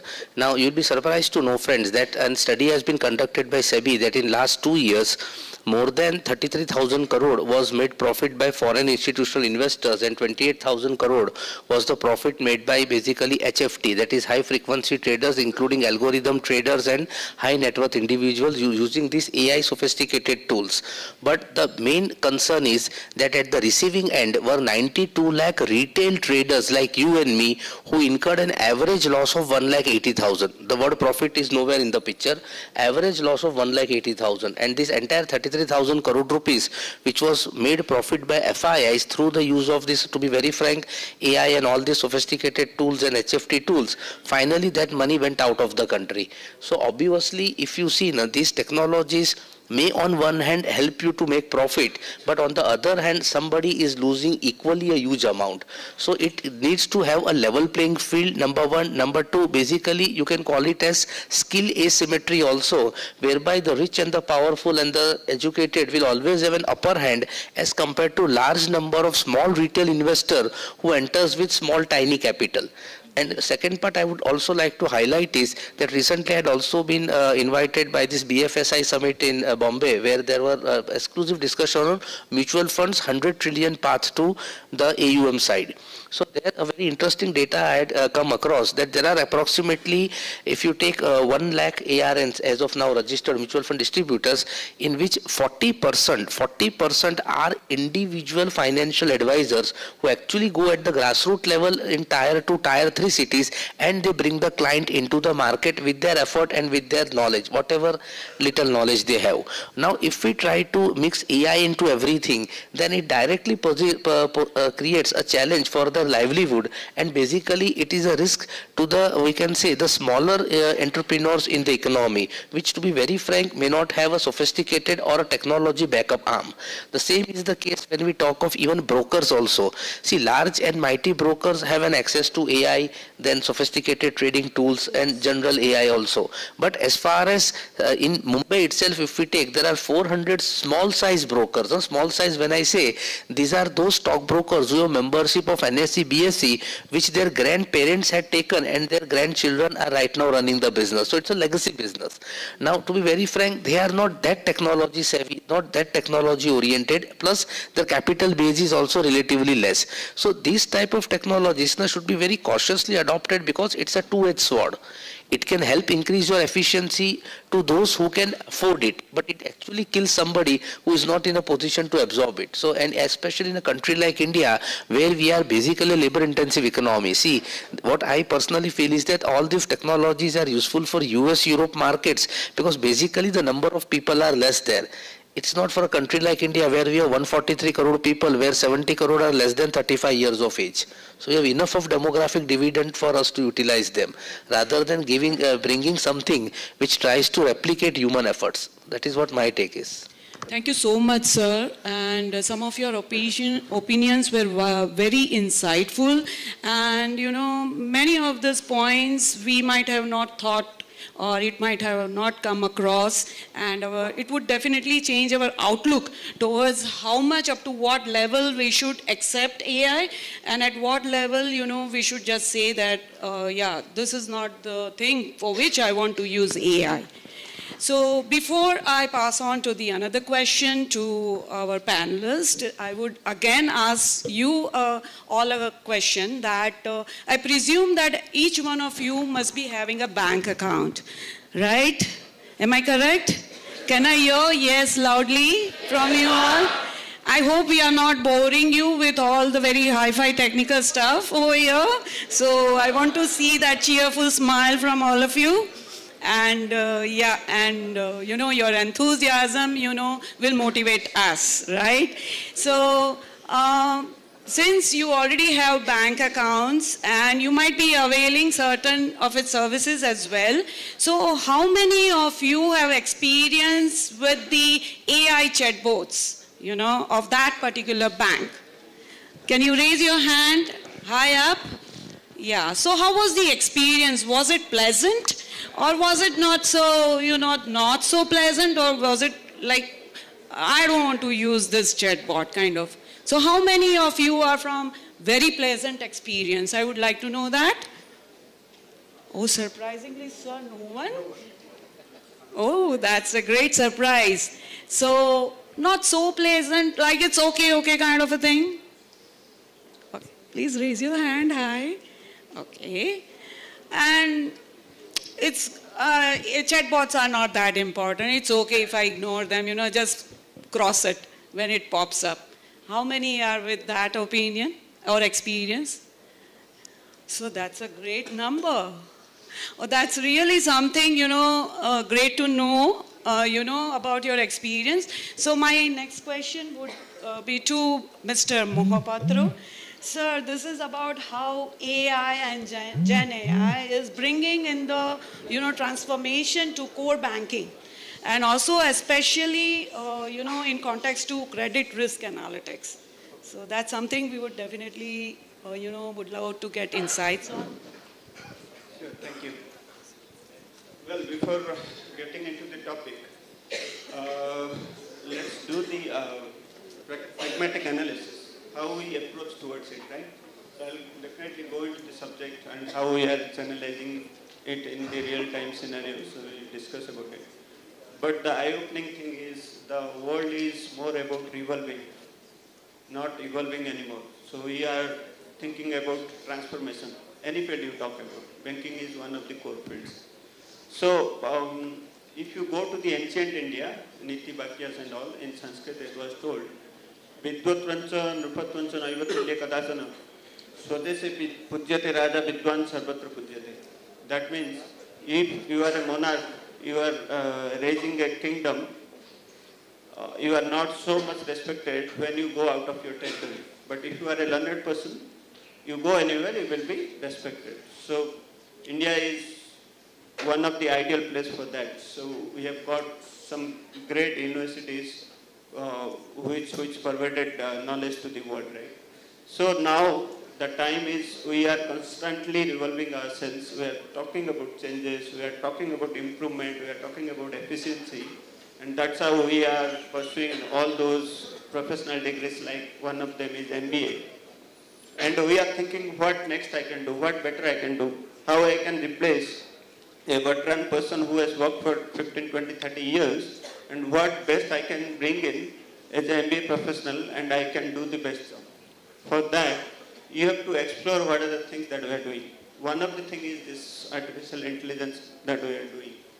So if you look at the investment banking, right? So there are so many, this is an organization, we have got many organs within it. Like Treasury is the heart of the investment banking, which plays a role of custodian. Then if you look at other organs like investment banking, private banking, commercial banking, consumer banking, corporate retail banking, so many divisions are there. So Treasury gets the business, and based on the business nature, it gets moved to the other organ of the organization. So we have got transfer pricing, cost pricing, fund transfer, fees transfer, all those analyses are done, right? So do you use any mechanics to calculate your own stuff that you do at home while spending? Same thing, banks also have created all those tools. Earlier it was BPA, macro, some other Excel lookups, or then further we went for some other applications where things were automated. Now we are using all those historical data points and we are using AI to analyze them. So that all those transfer pricing, business reallocation, unit transfers, everything is getting settled. Because there are so many complex organizations within the organization. Ma'am was talking about credit risk, right? Credit risk is a huge topic again, counterparty risk. You have got positive exposure, negative exposure, potential future exposure. You have probability of default because of the rating of the entity. You have got loss given default because of the collateral valuations. You have not done the margin analysis, MTM and all. If exposure at default is there because of the market behavior, if incremental risk charge is not taken care of, if value at risk is not considered properly, stress value is not evaluated appropriately, all those segments fall in there. And we see, if you look at the banking accounting, it's the art of recording, classifying, summarizing in a significant manner in terms of money, transactions and events, which is part at least of a financial character and interpreting the result thereof. But that doesn't end there, right? It is slicing and dicing the number based on my credit risk analytics, right? So to do that analysis, what should I do? Do you think I will employ so many people to do those analysis appropriately? And there is a human intervention who may not do the right kind of analysis which is required, or they may do the error of omission, commission, whatever it is. So in order to analyze all those stuffs which are complex in its nature, I created my predictive analysis, natural language processing, I do my machine learning to read all those thousands of commentary that I've created in the past years, financial years. Then I forecast what is going to happen. I plan my numbers, what is the risk-weight assets that I will have in my book because of the credit risk. Then I run my artificial intelligence tool using blockchain, machine learning, all those virtual stuff and get my output. But as I mentioned earlier also, we need to look at the subject matter. Whatever extract that I am getting as an output from the AI, I have to analyze them properly and reconcile them so that I can produce them as a statutory analytics tool, I can produce them as a financial analysis tool, I can show it to the auditor and regulators. Yeah? Thank you. So thank you for your insightful viewpoints, and I'm sure that it's going to enlighten the students over here. Now we discussed about the role of AI and Gen AI in the capital markets and understanding its implication on the risk side as well. Systems, in the multinational banks.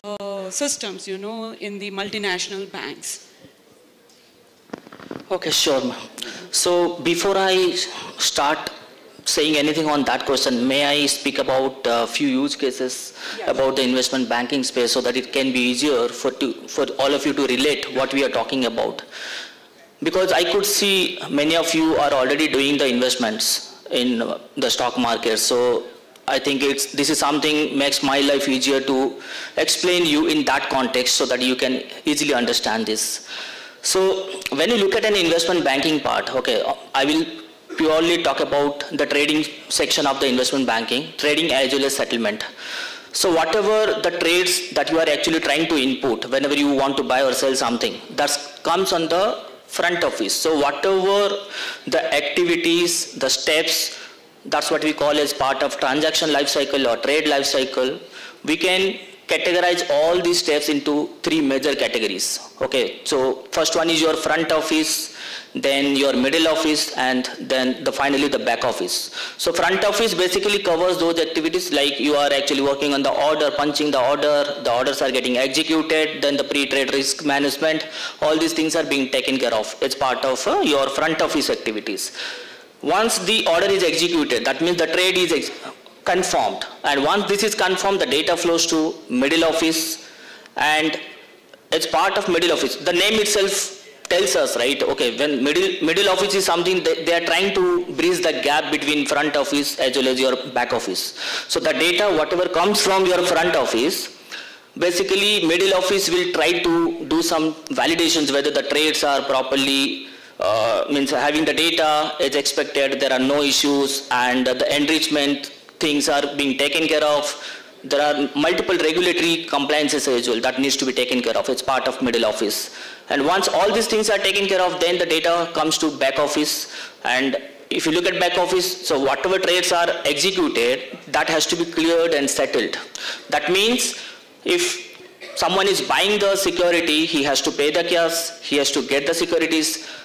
So all these things will be taken care of in the back office processes. So that's what we call DBP settlement or RBP settlement. DBP means delivery versus payment. RBP means receive versus payment. So these are the main areas that I'm just trying to explain so that you can relate to other use cases, whatever I will talk about. So now you asked about the challenges in terms of implementation, the legacy systems. Okay, so I will talk about this topic basically from the investment banking space, and I'm currently working on 7 and 8 legacy systems. So artificial intelligence, I can see that in Citibank also there are lots of initiatives going on right now. So everybody from the senior management trying to focus on this space, they are actually encouraging all the teams to come up with the plans. Okay, we need to look at the processes, whatever we are doing right now, we need to come up with a plan how we can enhance those processes. As I mentioned earlier, that we are trying to improve the profitability, productivity, efficiency. So these are the things that everybody is talking about. But how these are going to be improved, that's something we can understand if we actually understand how it is going to be implemented. So when you look at the legacy systems, right, so the name itself tells us the legacy means these are very old applications for decades long, okay, very decades old, and these are built on old technologies. And when you say legacy system for the settlements, let's talk about the settlement part, trade settlement part. So when you look at settlements, there are different legacy systems. One is for your APAC region, Asia Pacific region, where the settlements data are being processed. The other one, other application is there for the North America region, where the trade settlements are being taken care of. So different applications are there, legacy systems, and they are all on the old technologies. So when you talk about this integration of artificial intelligence, it requires lots of data, the comprehensive data set. Without providing the comprehensive data set, you won't be able to implement effectively the artificial intelligence. But when you look at the legacy system, there are so many legacy systems which are on different technologies, and there is a kind of data silo you can observe there. So getting the right set of data by integrating all the legacy systems is one of the bigger challenges here. So it requires extensive analysis by the teams to come up with a plan. Okay, if this is something we need to take care of, we have to mitigate these challenges as well. And when you say it's very challenging in terms of analysis, it also requires a lot of funding. So whenever you are planning something to implement this artificial intelligence for a particular program, you have to get the budget, right? Someone has to sponsor it.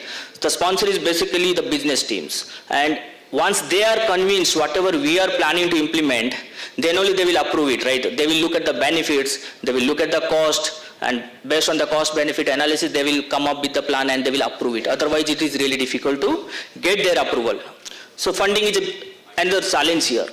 Then when you talk about the investment banking, in specific to financial markets, it is really very complex in terms of data. Means it requires lots of data, and research also comes into the picture here. So there is something we talk about algorithmic trading, which is basically used by the institutional clients.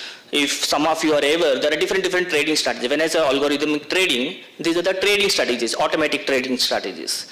So these banks have built different algorithms. Just to name a few, you can Google it out later on. There are few algorithmic strategies like iceberg, then percentage of volume, POV, then TWAP, time weighted average price, BWAP, volume weighted average price, SOR, smart order routing. There are so many. I'm just naming a few just so that you can also Google it out whenever you have some time. So these algorithmic trading strategies, this is really very complex, and these are kind of the strategies or the algorithms being defined in the back end. So most of the time it happens like to get an approval from the regulator or to get the confidence and trust from the clients from where you are getting the business, it poses a kind of challenge in terms of getting their approvals, right? Because these algorithms are actually defined in the backend, so kind of black boxes for all of us to explain that to the regulator. They won't be able to understand what algorithm is actually written there.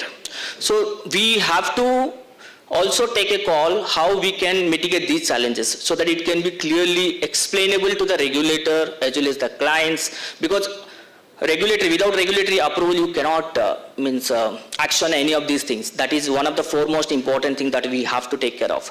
Similarly, at the same time, we need to get the approval from the clients, because they are the ones who are actually giving business to these banks. And if they are actually confident and they are having trust in what we are doing, then this will help us to implement, and we can still continue our business, and it should also attract the new clients. Because when you say the settlement part, for example, there are different markets, right? If you look at different countries, different settlement cycles are there. In some countries, it's T+2 settlement cycle. In some countries, it's T+3. In some cases, it's T-day settlement cycle. So when I say T+2 settlement cycle, I hope you are able to get it, what exactly I mean here. I mean T+2, so trading day, the day on which you are doing the trading, and after 2 days, within 2 days, T+2, the trade has to be settled. So this varies from market to market.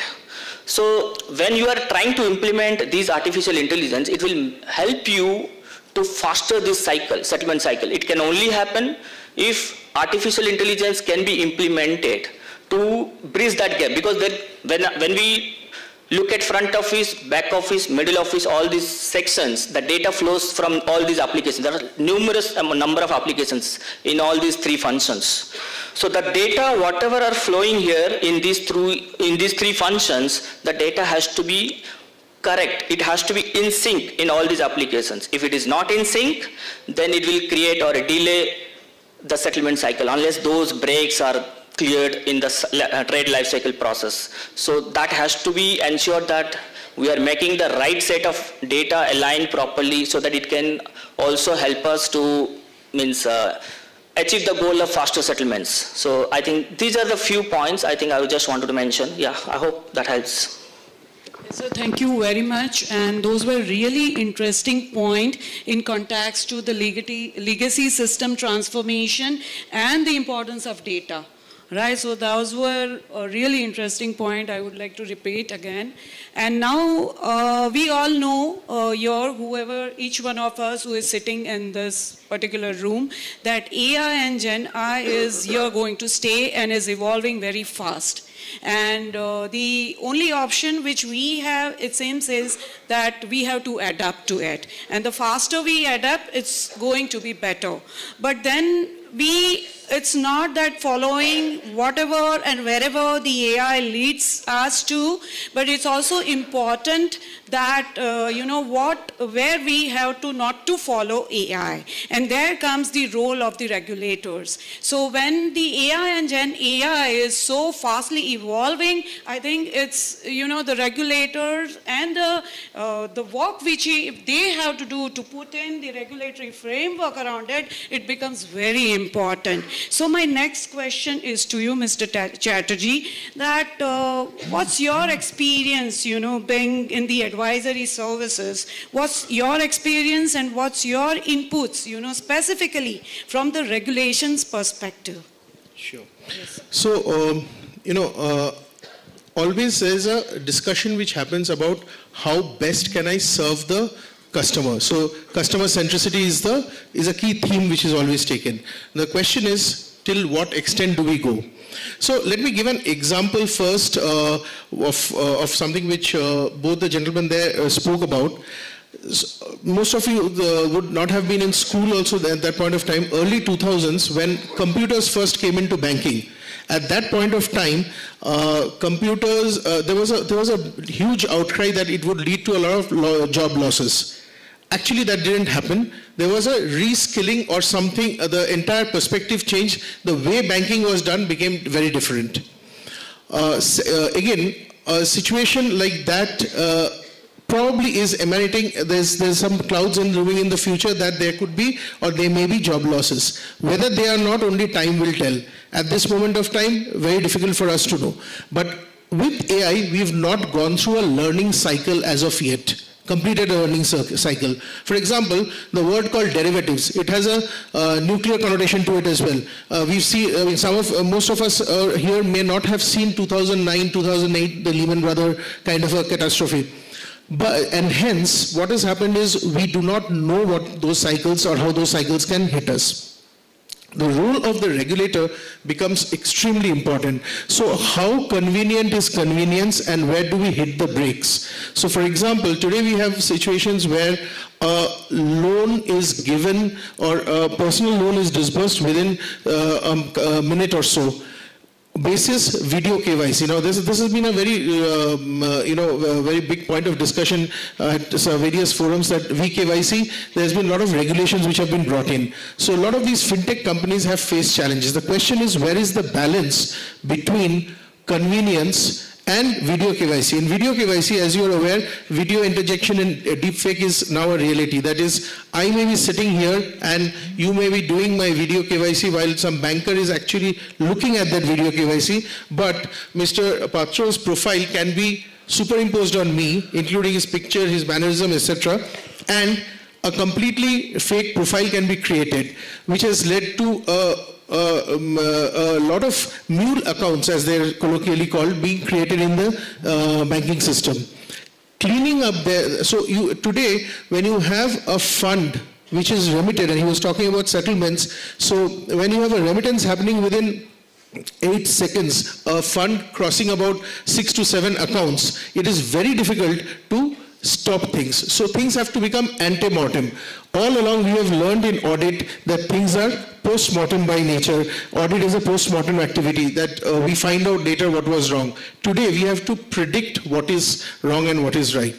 You would have recently gone through the banking regulator's report, and since, ma'am, you mentioned the regulator, in 2021-22, the cyber frauds which happened, and in 22-23, the cyber frauds which happened, there was a 93% almost a repeat which happened, which basically means that with the adequate governance framework, some of it, or a good percentage of it, may be prevented or could be addressed. So that is where the role of governance on AI comes into being. And please understand that AI is not one solution to all problems. What currently probably some of the communication which is going on is. So for example, both of them were mentioning investment banking. Today, how long would it take you, for example, to do the fundamental analysis of a balance sheet? Probably half a day, or probably a day if it is given as a homework kind of a thing. There are AI solutions which can do it in a flat 3 to 4 seconds and probably give a better result. So yes, there is a efficacy, there is a efficiency which is coming into the picture. Cut to a situation, and you were mentioning the customer relationship bots. At 11 o'clock in the night, when you have ordered food from the hostel and the food has not arrived, and you are chatting with the bot, and every time you are asking where is the rider, where is the delivery person, and you are getting a response, we are aware of your problem and we are so sorry for the inconvenience. I don't think that answers your question. So that empathy probably goes missing. So there are things which are being done better, there are things which are being done not so better. So let us focus on the ones which are being done better, have a governance framework around it so that we can ante-mortem prevent certain sets of frauds and direction can be put into the, or brought into the picture. That is what the essence of AI comes in, probably wrapped up in one word: do what you understand, understand what you do. Thank you. Thank you, sir. Thank you, sir, for sharing your viewpoints, and that were quite informative. And we are looking forward to, better regulatory frameworks, which would help us as our society adapt to AI in a safe environment. Now, before I, just put forward the final questions, I would like to ask all the panelists that my questions were, quite good, so that, audience would have got some information on it, or would you like to contribute some more to whatever I have asked, or something more to it? That's absolutely fine. One important point here is like you pay importance to yourself, right? Where you stand is where you sit. If you look even at the nature is an infinite sphere of which center everywhere, but circumference nowhere. So the learning curve is so steep. If you put your effort, you will get to know about it. Second thing, doing the right job versus doing the job right. I will definitely ask you members, which one is correct? Doing the right job or doing the job right? Yeah, so doing the right job is you are following KOPs, key operating procedures. So now I am feeding AI, right, artificial intelligence tool, that this is the key operating procedure based on the historical nature. And I'm feeding it, and it's getting me output. But the scenarios are different, as sir was talking about the empathy story, right? So you have to understand, as per this scenario, my AI is giving me this predictive analysis, and what are the best other things that I can channelize, mobilize, or utilize, exploit to get the best outcome of it. Because things are flexible, tailor-made, and we should be giving the customized output to the clients. So this is very vital. Remember, that's how we are irreplaceable and we are subject matter expert. This is what I wanted to, explain. Thank you. Thank you, sir. Thank you, sir, once again. Yes, Nima, sir. just one point wanted to add. Sir, as sir explained, basically if an AI is given a job that how to select a fundamental analysis of a bank. Now, if you just take a simple example, there are many large brokers which have hundreds of fundamental analysts working there, and they are young MBA graduates. Now, if this same example is taken with slightly on the riskier side, that if an AI is deployed and it can do a fundamental analysis within 4 seconds, obviously if the owner of that broking house has a human touch and he understands that AI should support, not replicate, then it is fine. But if he goes with the other way, that if my AI can do this, why I need these 40 people, then that's a huge risk as far as our economy is concerned, typically. So that is where that regulations also have to come into picture. And if we take some time back, almost 8-9 months back, even Deputy MD of IMF, Mr. Gupta, she's an Indian basically, so she had also highlighted, especially taking name of India, that a country like India, because she's from Indian origin, needs to be very careful allowing this artificial intelligence or these kind of technologies into our systems, because we cannot replicate what is happening in US and Europe. See, they are altogether a different ecosystem, cultural system with a capitalistic background where less people are there. We have the opposite. We have more people, less capital. So in that sense, the regulators' collective responsibility that AI should be implemented, but with a strong human face, that it should help humans to take right decision. It should not replicate humans. So, thank you for that. Very true, sir. Yes, I hope that what everybody wishes, the AI stays and knows its place. And I think we humans only have to make AI realize about that. So now this is an open, okay, sure, sir. So we are talking about AI, right? It is science again. So it is said that science is a good servant, but a poor master. So guys, remember, you are following RACI model. You are doing your SWOT analysis while pursuing your MBA, right? Strength, weakness, opportunity, threat. From there you are deriving the RACI model. Responsibility, accountability, consulting, information sharing and all that, right? So while playing with AI also, you have to implement this RACI model from your standpoint. That's how you are irreplaceable and you are going to do justice to it. Thank you. Thank you, sir. Yes, sir, please. Okay, so I just want to add few more things here. I see panelists have already covered a couple of things, but if I see the artificial intelligence, right, it's really a very big space and it's being applied in multiple, areas, marketing, finance, human research. So in all these fields, they are trying to apply this kind of artificial intelligence. And just discussing for 45 minutes or 1 hour, of course, it is not something we can discuss everything, we can cover everything. But what I would like to suggest here, by now I think you must have thought of some career aspirations, right? Whether it's in finance or marketing or HR, but whatever aspirations that you have already decided, I think you should take a look on that kind of profile. And you should look at, okay, when there are multiple streams of artificial intelligence are there, which are the top areas for you? You should prioritize on that. Okay, there may be lots of things. If I take an example here, let's say you are aspiring to be a prop trader, proprietary trading basically. So if you look at the profiles of these kind of people who are actually working on as a prop trader, they moreover need the kind of algorithm understanding. They need some kind of coding as well. I think Python, if you are aware of, they are very extensively using. Right now, if you look at the industry where the prop traders are working, there is a huge demand. So I think once you reach at that place, if you are having that kind of knowledge and you have already planned to prioritize these things now, okay, you are going to be a prop trader in the future and you are investing your time from now onwards, and your first priority should be on this Python learning and the algorithmic learning. So I think these things will help you if you prioritize the things. So yeah, that's what I wanted to just add. Thank you, sir.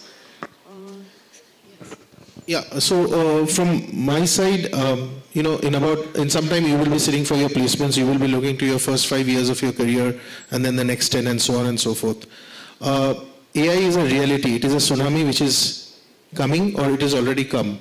So there is no escaping from it. The question is how you ride it. One, what are the skill sets which are required from you? For example, the management education which I learned 24 years back, that has become redundant now.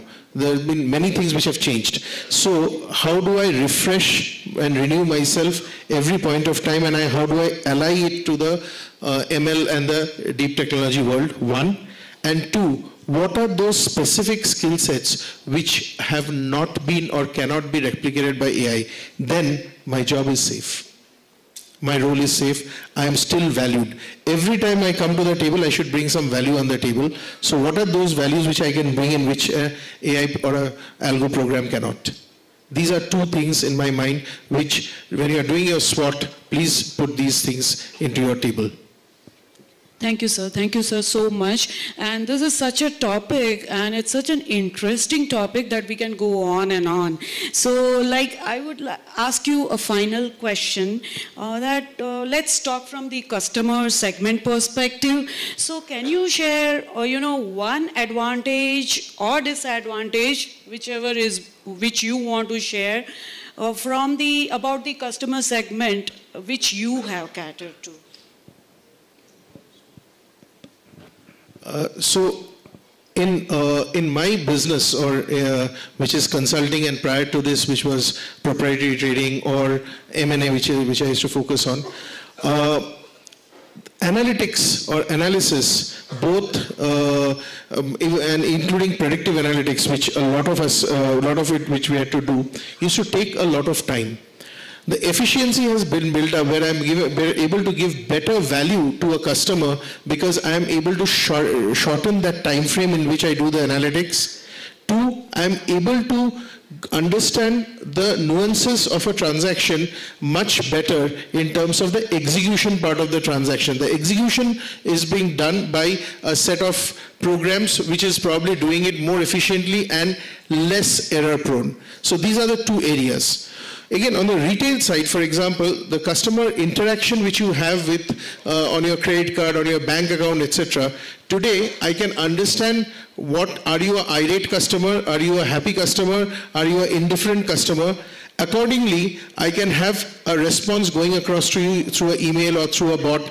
So that kind of cuts down on a lot of otherwise time which would have been spent going to the call center. So today you will see downtime at call centers have come down because today a host of things is taken care of by the VRM. So earlier there was a time when these downtimes had peaked to 6 minutes, 7 minutes, you had to hold on. Today it has come down because a bunch of activities today has been taken over by the AI systems and the VRMs and the bots which solve the problem. So these are probably two efficient areas and two user cases which I could think about. Thank you. Thank you, sir. Thank you, everyone. Yes, doctor. See, as far as customer experience is concerned, AI can definitely be useful. So, for example, when you throw a query to a broker, by which basically mutual fund I need to invest in. So, with the use of AI, if it can help guiding, say, for example, link his risk profile to the suited products, and then it helps to basically customer service experiences enhances. So, for example, I want to invest in an index fund, and I am not sure that out of, say, 40 index funds which are useful, then AI can definitely help. So, what I foresee is that in coming years, this technology should help us to take more accurate decisions with more data correct inputs, rather than basically doing something which basically reduces the human aspect of investment. As we were discussing, say for example, when I go and interact with a client, I understand his emotions, his risk factor, his family profile. Now, obviously, a technology won't understand that. It is an input in, we use that word, garbage in, garbage out. So, if wrong data is inserted, obviously the results will be wrong. And that human part, emotions, obviously cannot be replaced by any technology whatsoever. Because if that had been the case, then Google in any case has everything related to a course, then we teachers would not have been required. So that's always I quote that in spite of any Google or anything, you do need a physical teacher in a class to explain you the concepts, to sit with you, to guide you, motivate you. So similarly, the use of AI along with help of regulation should ensure that human touch doesn't go away. That is what my final take is. Thank you. Very right, sir. Very right. Yeah, so I am talking from the investment banking standpoint. As I discussed, there are many organs within the organizations. Could be private or retail banking, could be asset or wealth management, could be prop trading versus advisory. So every organ, again, Mr. Patra segmented them: front office, middle office, back office, FOMO, FOBO, MOBO, all those segments are there, right? So front office trader is getting all the episodic deals to get the best revenue for the bank, right? So that the shareholders, stakeholders get the brownie points, they get the dividend well. Asset management, wealth management solutions that I have to give best possible way. Advisory solutions I have to give best possible way to get my fee and commission business well. I have to take part in my IPO journey and everything as an investment banker. So everywhere the concentration is that I get the maximum revenue out of it. So market is a two-way flow indication, right? Two-way street. So there should be buyer, there should be seller. If you talk from the economic standpoint to get the point of equilibrium or break-even point, right? So similarly, being an investment banker, I look at the concentration of the market and the high-quality liquid assets that I possess, HQLA. I do cover my liquidity coverage. I look at my long-term net stable funding. I look at my capital adequacy. I look at my economic capital. I understand my regulatory needs, how to cater to them. So based on all those process governance, oversight, the control framework that I have, I use my methodological application framework to get the maximum revenue. So that is the expectation, anticipation, what I can say. Now, because I talked about two-way flow indication and most of you are from the finance faculty, let me understand. I know most of you would have done the intraday or the kind of thing, right?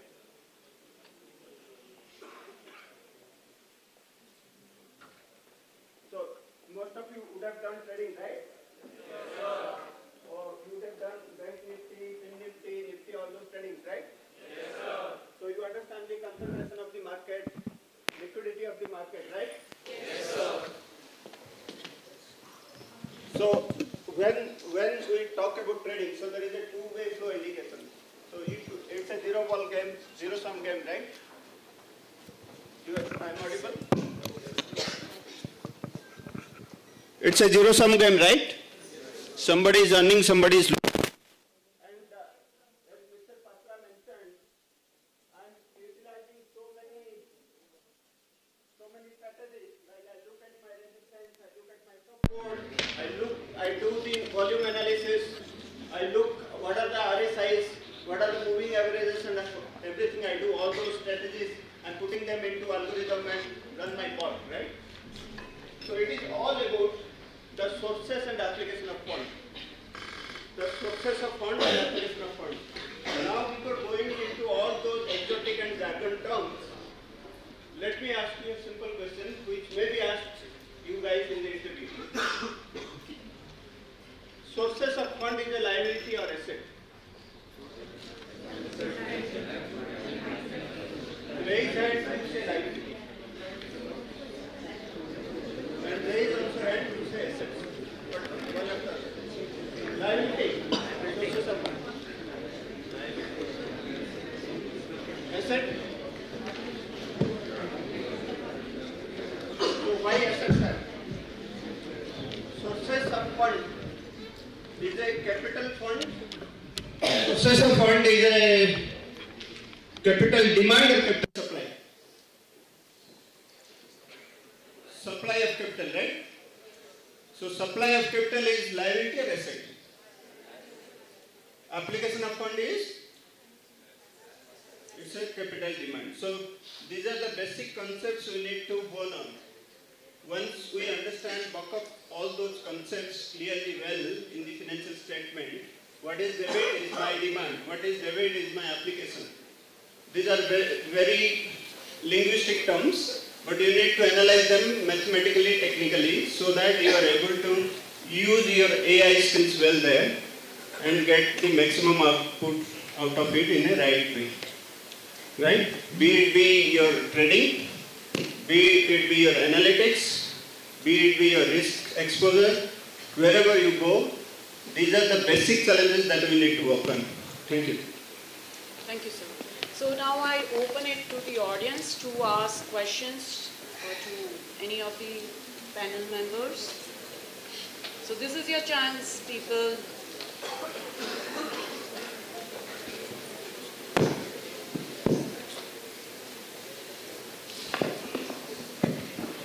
Good afternoon everyone. My name is Jay Kishan Singh, roll number 36, Charter Division. My question to you is, since AI is redefining the competitive landscape in the financial sector, what all strategies can firms adopt to stay ahead in this AI-driven strategy? I would like a comment from each one of the panel members based on their personal experiences. See, as far as basically a retail investor is concerned, or a small broker or a mutual fund distributor is concerned, he needs to understand the basics of AI, and he also needs to have some technology course done. That is, reskilling would definitely be required. But as I said, that a thin line has to be drawn, that to what extent these things have to be used and where to stop it. So there is two aspects of it. One is quantitative, one is qualitative. Qualitative obviously cannot be replaced because that's your personal skill, and that always ultimately even commands the technology. But yes, basics of AI one has to adopt and one will have to learn, because without that you won't survive only.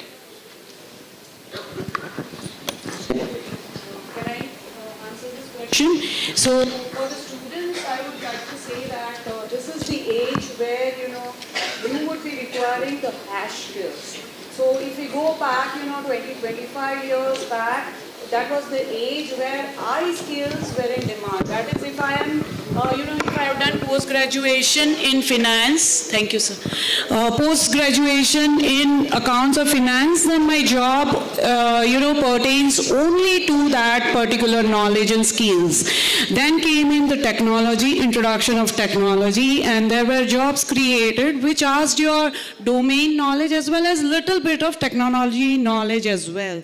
But today, it's very important that your domain knowledge is very strong, but besides that, you are good at, sales and marketing skills, you are good at technology, you are good in as a consultant, in the consulting role, and these are the multifaceted areas where you should be equally good at. So this is a very dynamic era, I would say, that you guys are in, and it's quite interesting as well as challenging to be in these times. So I would request you all to not to just stay stuck to your improving on the domain knowledge. Yes, certifications are very much required where there is, cutthroat competition. But these are other softer areas as well, which, you will have to equally focus on. So that's what I would like to from my side. Thank you. Due to the paucity of time, we will now take one last question.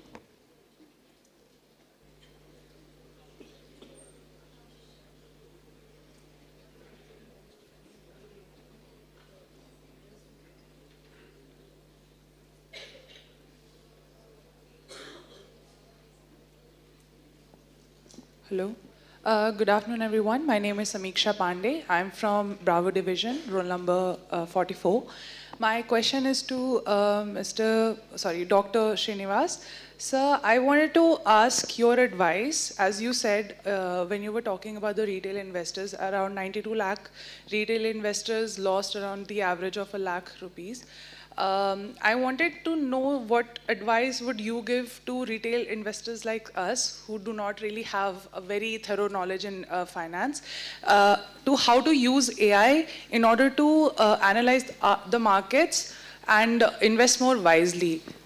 See, basically, when we talk of this 92 lakh, they were not investors but traders in future and option market. So it is basically data related to F&O. Now, if you take cash market, that is normal delivery based buying, or if you take mutual fund, obviously you are bound to make good profits in the long term. See, investment, if you take from 1979 till date, the BSE Sensex return is 16.5%. 16.5% is the CAGR return. So if you buy and hold good quality stocks, obviously you are bound to make money. In fact, if you don't understand stocks, go with simple mutual fund SIP, the best option for a retail individual person like us to make money in the long term. In fact, I have been a mutual fund investor since 2004 and my till date average return is not less than 19%. Now that's obviously a very handsome gain you get, and without disturbing your routine life or your routine jobs. See, it is very difficult to track markets along with your normal job because jobs these days are very demanding. So basically it is better that we go with a product which suits our risk profile, which helps us to achieve long-term.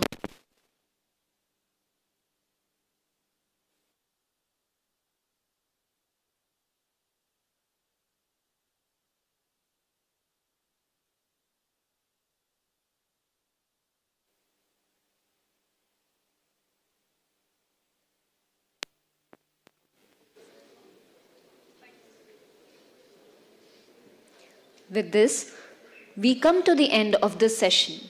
Thank you so much, panelists, for such an informative and engaging session.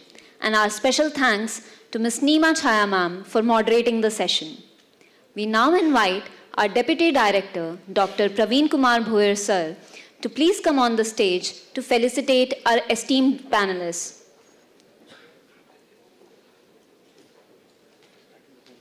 Neema Chhaya. Ms. Neema Chhaya, ma'am.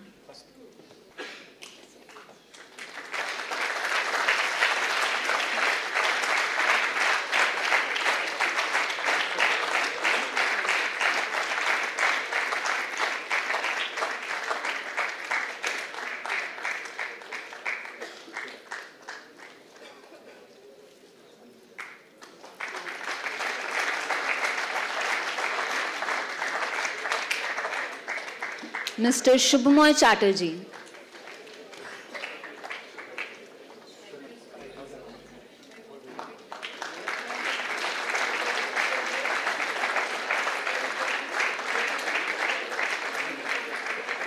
Mr. Surya Narayan Mohapatra.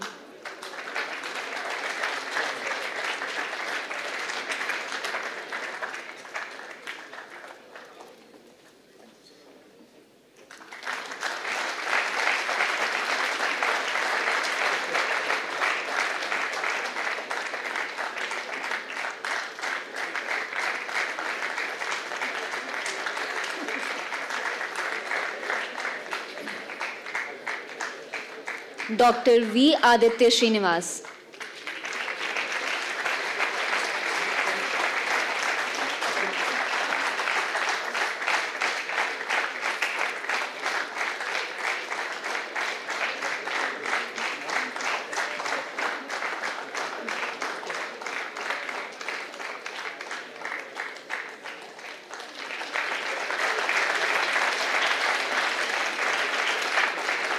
Mr. Ravi Patro.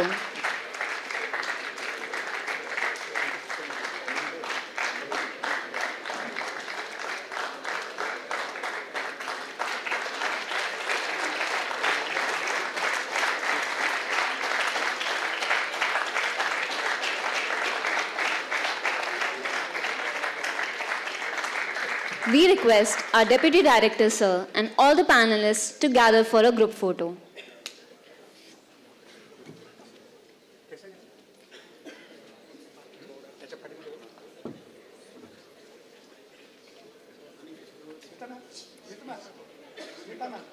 Please come. Thank you, sir.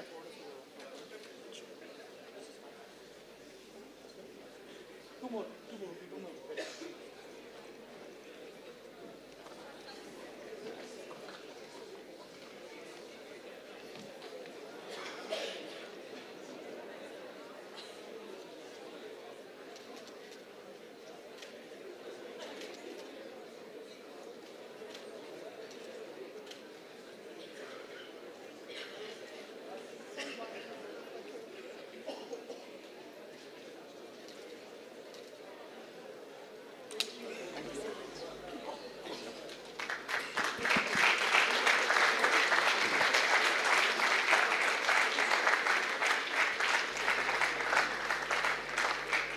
This brings us to the conclusion of the third plenary session. We are sure everyone present here will have a lot to take back from the session today.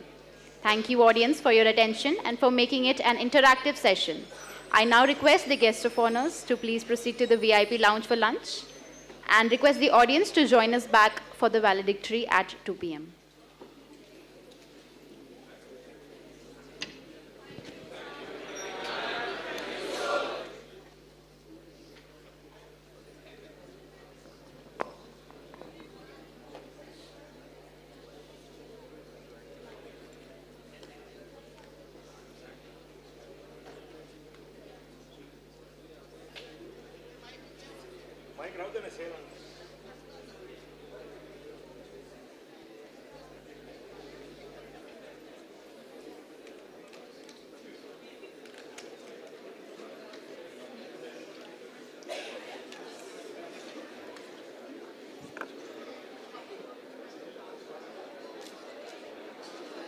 You may now proceed for lunch, row-wise only, starting from the first row. The exit is on your left.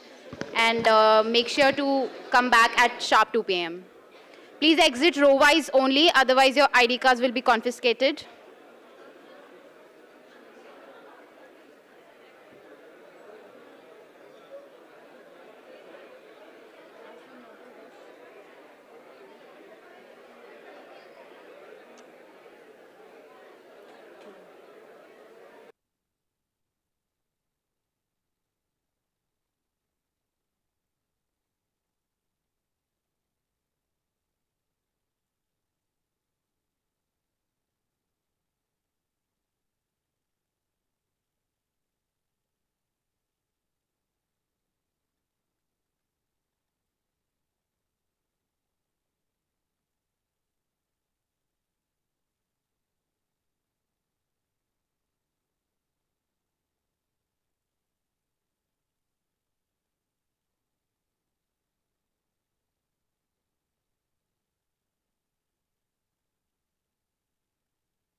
very good afternoon to all of you.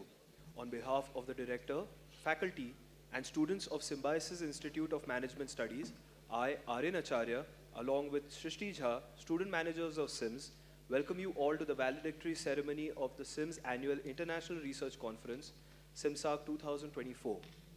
Our chief guest for the session is Mr. Atul Kharate, Chief Operating Officer, Indian Oil Adani Ventures Limited. We would like to extend a very warm welcome to Sir for gracing us with his presence for the ceremony with a huge round of applause.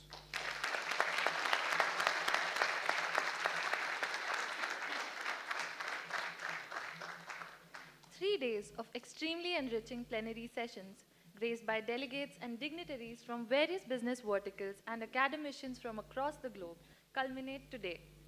Along with the invigorating plenary sessions, we also saw thought-provoking paper presentations revolving around this year's theme of our conference, Technology and Beyond, Business Solutions for One World, One Future.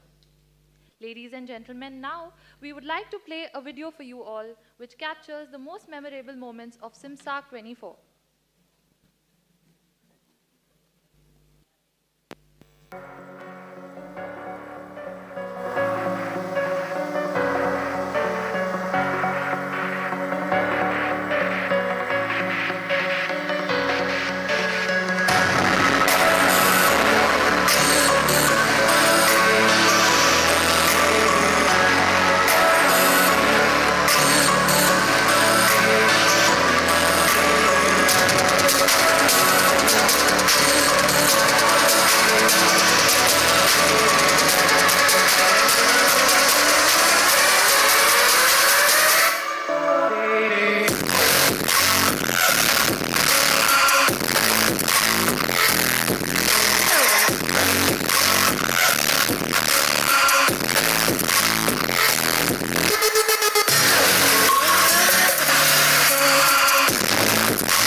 This event has been conceived and executed under the guidance and support of our respected director, Brigadier Dr. Rajiv Divekar.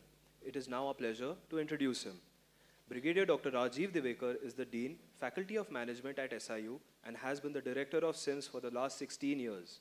He was Head of Faculty, Strategic and Operational Studies at Army War College and a faculty member in the Defense Strategic Studies at the Defense Services Staff College, Wellington. He has done his PhD from Symbiosis International University. He has an MPhil from DAVV University and an MSc from the Madras University. A gold medalist in BE Civil, he has done his MBA specializing in human resource management. He has a rich experience in strategy, planning, logistics, and human resource management based on his service with multinational teams such as the United Nations forces in Somalia and Lebanon. Sir has also served in Kargil and Leh on the line of control, where he was responsible for the logistics and supply chain management of soldiers located on posts at 17,000 to 22,000 feet in the Siachen Glacier. Sir is a paratrooper, having done jumps from various military aircrafts. Sir has also done skydiving, parasailing, water skiing, hot air ballooning, and rappelling. Sir won the National Silver Medal in 1981 in the Coxed Fours rowing event. He is an expert in the construction of military bridges, demolitions, mine warfare, bunkers, and fortifications. Brigadier Dr. Rajiv Divekar has a large number of research publications in high-ranking national and international journals. Sir is on the Academic Council at SIU and is also a member of the BOS Faculty of Management. We would now request Sir to please address the audience.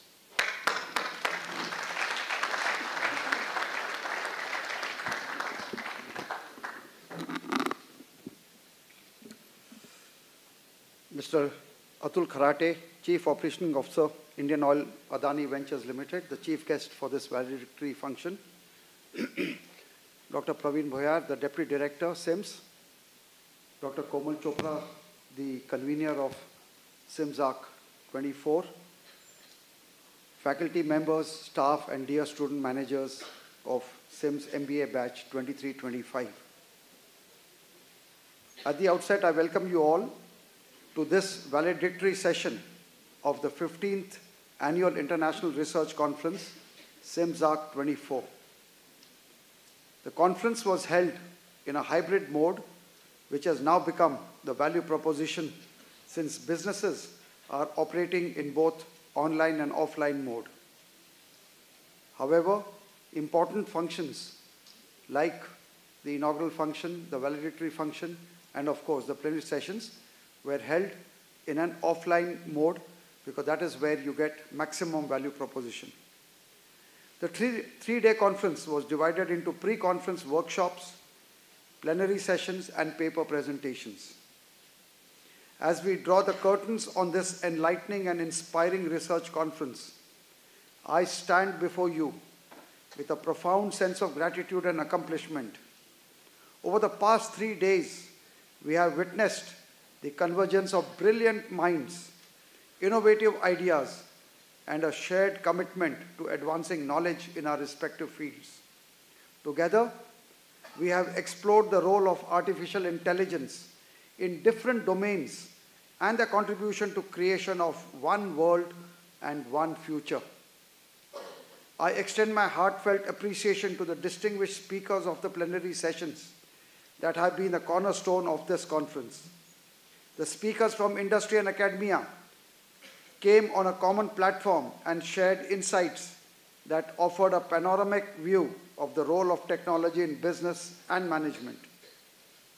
The experts have not only shared their wealth of knowledge, but have ignited a collective passion for creating a future that is technology-driven and connects people, fostering the vision of one world.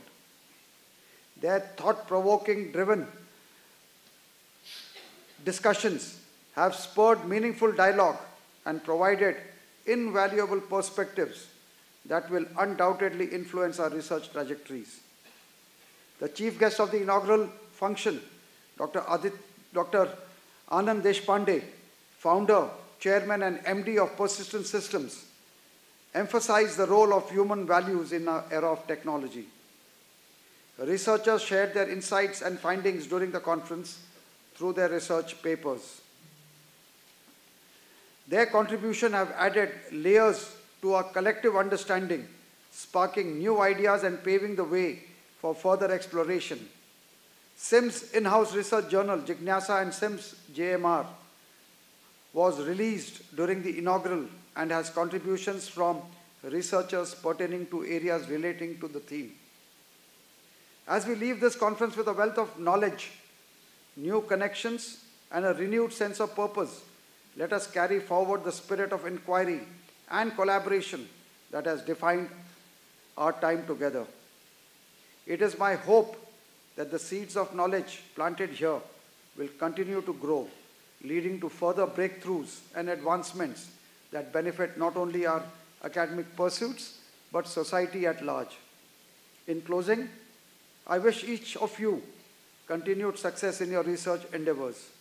May your work contribute to the betterment of the world, and may the connections you forged here continue to blossom into meaningful collaborations.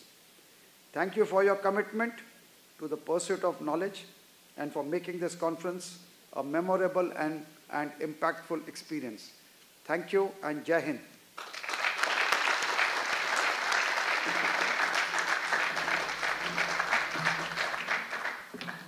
Thank you, sir, for always being a pillar of support and strength for all of us.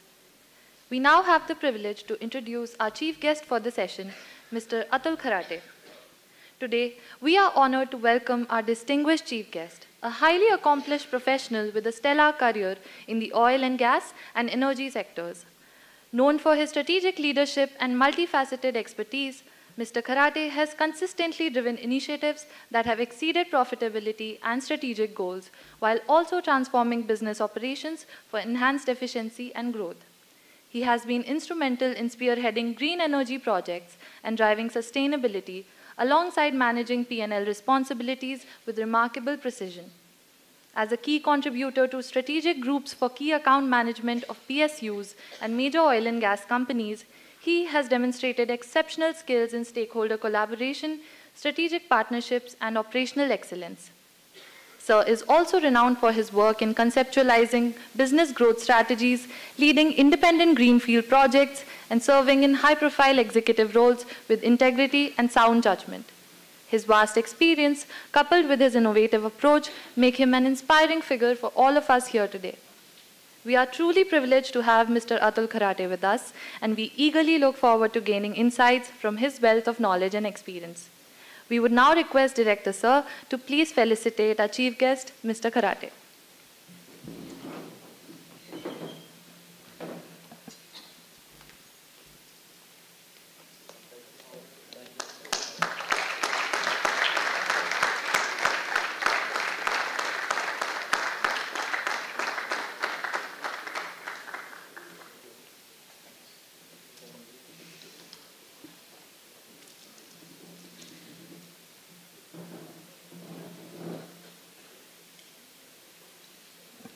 Sir, we would invite you on the stage to share a few words with the audience.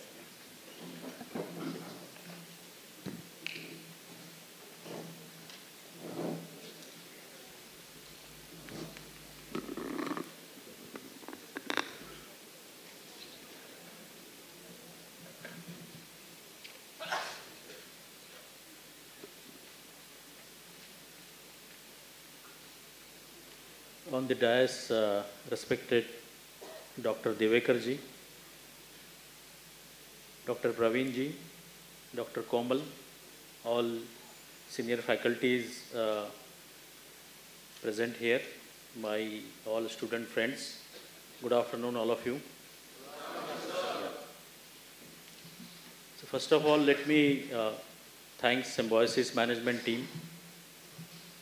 I was in touch with Dr. Komal from last couple of months, but we couldn't find a suitable occasion to have this visit. And finally, I feel today I am lucky to have among all of you. So thanks to entire managing team of Symbiosis. I really appreciate the theme as a part of this 3 days of conference, which you call it as an 15th year annual international research conference, SIMS RC 24. So it's a good blend of what technology adoption is a necessity today. Plus, I have also gone through the agenda and I can see a lot of topic related to AI, ML, technology intervention, R&D related activities. How can you as a management student really wanted to take it forward to the next level? Having such type of conferences in consistency of 15 years, it's really show your determined and passionate efforts by the faculties and the management team. I got the opportunity to interact with you on this occasion. So I thought, let me have my interaction as a part of my own learning process as well. Symbiosis is truly known in today's scenario as an Indian multinational educational institution. We have a presence of Symbiosis almost in all major cities of the India today. And very recently we have also started an international journey. So sincere compliments and kudos to the management team. And I am sure Symbiosis will be adding this type of value and we will have a presence in the larger part of the world in the coming years. When we as a professional working in industry, or you all people, those are like tomorrow's professional or industrialized, I can see many of you. In the current situation, if you have to reflect upon little bit on the current Indian scenario, so what it basically gives a sense to us. So India is one of the most stable economy today. India is growing at the rate of say 6.5% plus GDP from last couple of years. And there are international predictions that we will going to maintain this position for sizable number of years. We also have a larger demographic advantage or dividend with us. We are 142 billion plus people. That means virtually every sixth person in this globe is Indian today.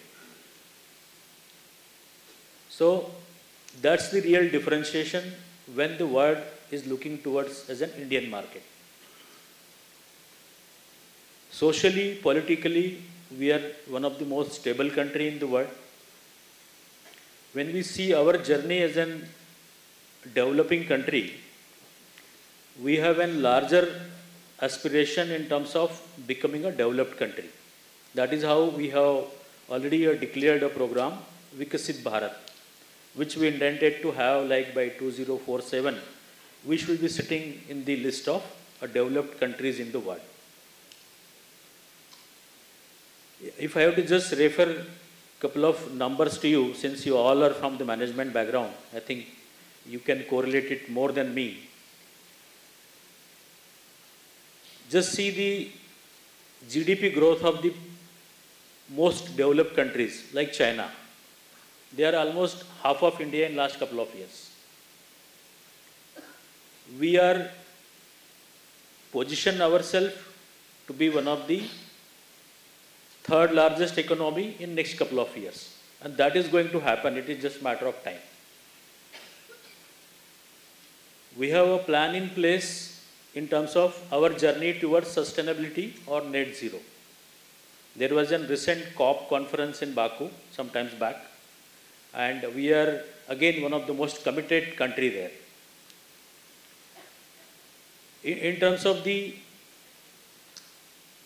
environmental friendly approach or in terms of the sustainability, even the developed country like USA or Japan or Germany, they couldn't really achieve the set target of COP26 of COP24. And we are the most committed country there. So when we go through a slide pack, I will try to cover a couple of those points. On the other side, the infrastructure in the country is growing at very rapid speed. If I have to just talk about the road and bridges, around 1,80,000 crore rupees of investment in a financial year is planned for this type of activities. The MSME sector's contribution in the GDP growth of the country is at the peak today. And the Make in India is one of the most successful model globally. That is how we predict ourselves that in next couple of years also we will be maintaining the 6.7 to 6.8% of GDP growth. Top of that, the lower middle class income is growing at very rapid speed. In last 5-6 years, around 20 crore people have jumped from poor or economically lower class to at least a lower middle class of level. What's the median age of our country today? Anybody? Be louder. 28 and 30. So yeah, you are right, 29. So what does it mean? It means the youth is going to play a very vital role. This generation and next decades is the Indian decades. So when we have to phase out a national plan, be it infrastructure development, be it a journey towards sustainability, be it a journey towards how can we pull maximum of our people in the mainstream, how can we have value added services to the remotest people in the country. So lot many things will become part of this journey. So you must have seen even the changes happen in Pune in say last 1 decade or so, or in and around the Pune cities like Nasik or Mumbai. So there is already a plan in place that 5-6 cities of the country we wanted to take it to a global benchmark level, and that activity under the direction of Niti Aayog has already started. At the same time, the industry and academia, in terms of R&D, there is an improved collaboration. However, we have to also realistic to the fact that compared to the other part of the world, larger scope I can see in terms of a better collaboration and then adding value to R&D. Although the statistics says that there is a 15-16% of improvement in the R&D activities, largely with the involvement of universities like you.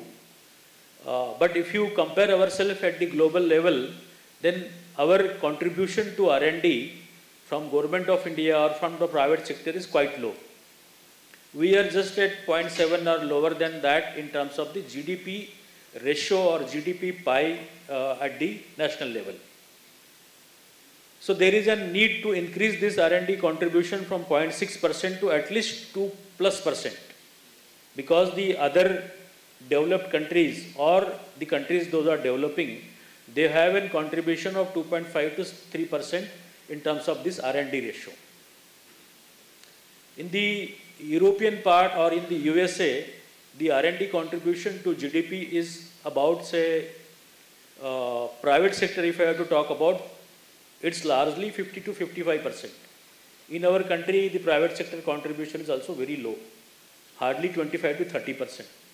So people like us also have a larger role to play in terms of how can we collaborate better in terms of industry and academia, and such type of more interaction has to happen so that the management students or engineering students or the STEM which we are looking from the institution like you, they have been really industry ready, and industry is also having a willingness, a wholehearted willingness to spare their time and spare their budget for the better collaboration and better R&D activities.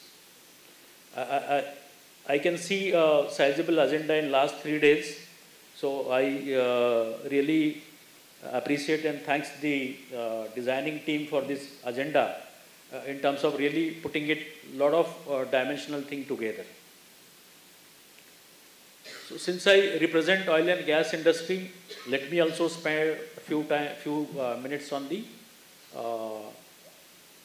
energy industry so that you will get at least an overview. So a couple of minutes back, Divekar sir, he was asking me, you are part of the petroleum segment.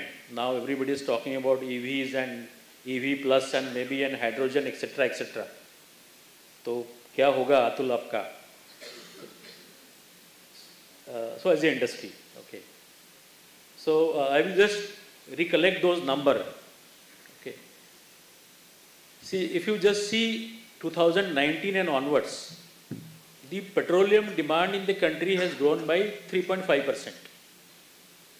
So petroleum which we needed for automobile and other industrial segment. The LPG demand, which is domestic and industrial, is grown by again 2.5%. The coal, which entire world wanted to go away, and they are also advising us go away from coal because of various environmental and sustainable challenges. So that coal has grown by 7%. And so when I talked about this number for 142 billion people consumption market, these numbers are quite sizable. Like the incremental demand of petroleum product of 3.5%, the incremental quantum is equivalent to the 40 European countries' current demand. You all are management students, so you understand the demographic advantage which we have.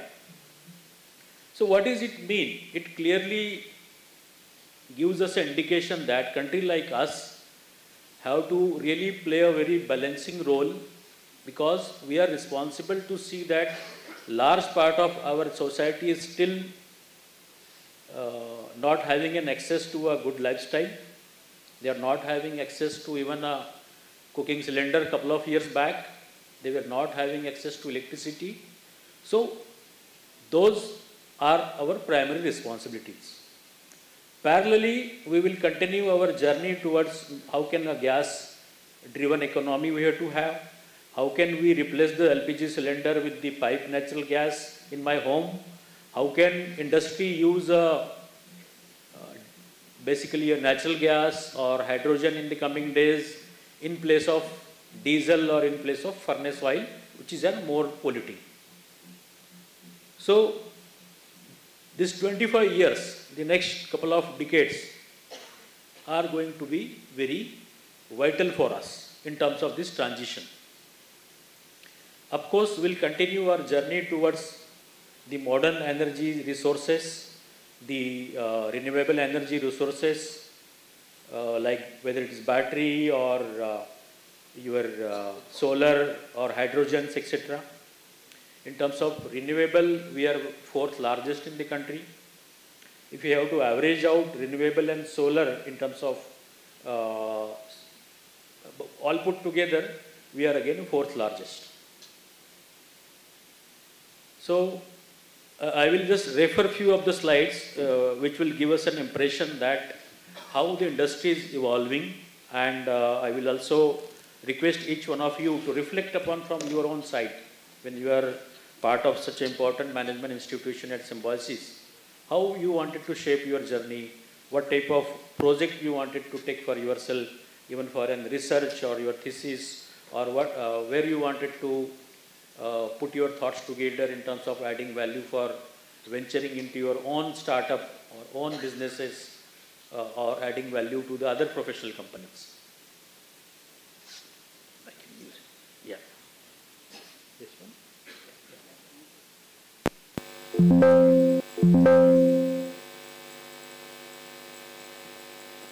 So this is just an overview in terms of this industry is typically basically offshore is the first part where you basically produce and explore your gas. On this part, there is a national mission launch a couple of years back that 5 lakh square kilometers of area Government of India wanted to explore.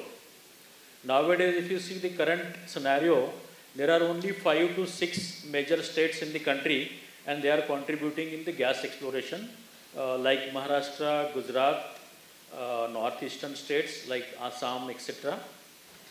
Some part of Andhra, Telangana. These are only states. But now we wanted to expand this area to additional 5 lakh square kilometer area. I think these are the things which I was trying to impress upon. Like we wanted to move towards gas-based economy. Today the contribution of gas is just a level of 6.8% and we have an intention to increase it to 15% in next, let's say by 2030. So that is how a lot of CGD companies are coming and we are trying to replace the cylinders with these options. So 500 gigawatt we have taken as a target for the RE, and solar we are one of the fastest growing globally, and we reached to a stage around 180 gigawatt we have reached in terms of the solar installations today. And with this, as per our COP commitment, we wanted to reduce our carbon footprint by the 1 billion ton by 2030. So that's also commitment. And as a nation, we have committed by 2070 will be net zero. So some point of time, it looks very far. This is 2024 and we are talking about 2070. But for the country like us, this is a very tough target. So this is how we have discussed our increasing demand, etc. And we mentioned about it like we are the third largest marketer today. The demand is very huge. We have a larger role to play. So this is most interesting for you as a management student. You can see the economies here. The China is almost sizably lower than India, and then the other Asian countries, even the Russia. And the demand is quite increasing at 7 to 8%, all put together of the energy basket. So this is again a journey toward gas-based economy. Each segment of the city gas distribution is increasing at rapid speed. And it is expected that by next 1 decade or so, we will be having a 60 billion USD dollar investment in this one segment of energy. When I talked about gas engine segment, it is one segment among the energy.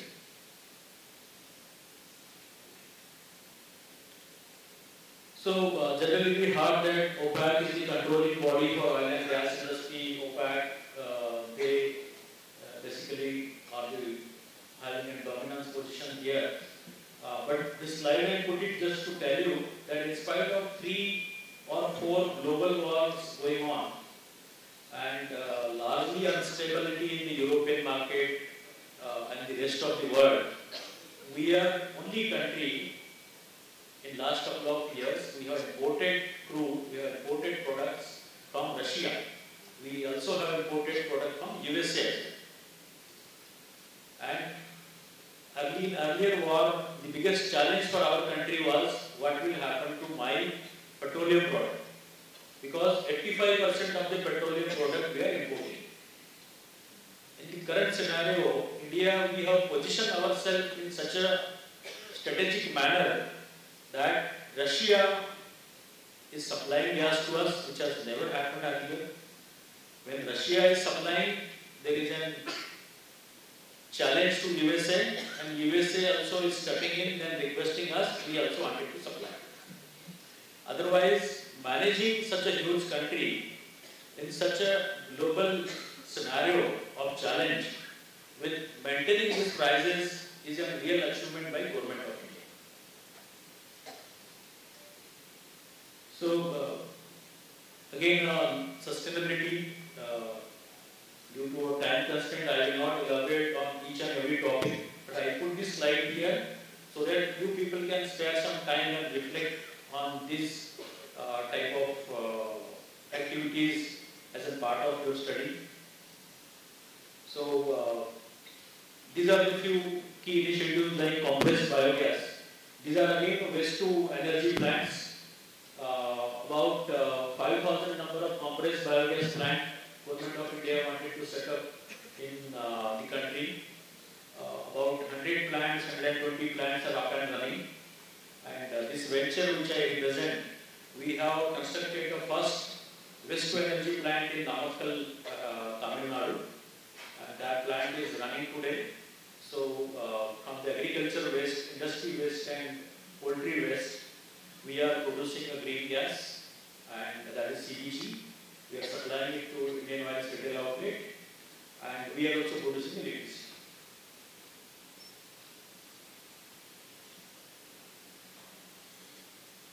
So nowadays there is a lot of talk about ethanol blending.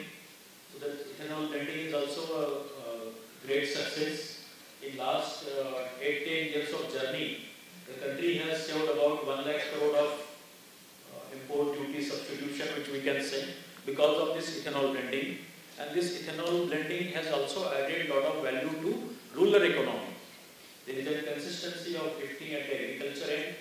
The rural youth, who is also aspiring and educated today, he has also become part of the process in terms of the aggregator, and he is basically earning for himself.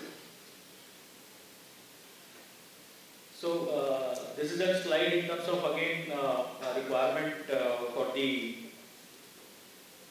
other renewable activities like solar, etc. So Pradhan Mantri Surya Ghar Yojana, we all are aware, 1 lakh crore, 1 crore target for the domestic conversion. Then there is a Kusum Yojana already declared in this segment. So these are all a few commitments as a part of our international activities. Hydrogen is also always in discussion. So hydrogen, we have already outlined budget of 17,000 plus crore, and there is a capital financial assistance available in this segment.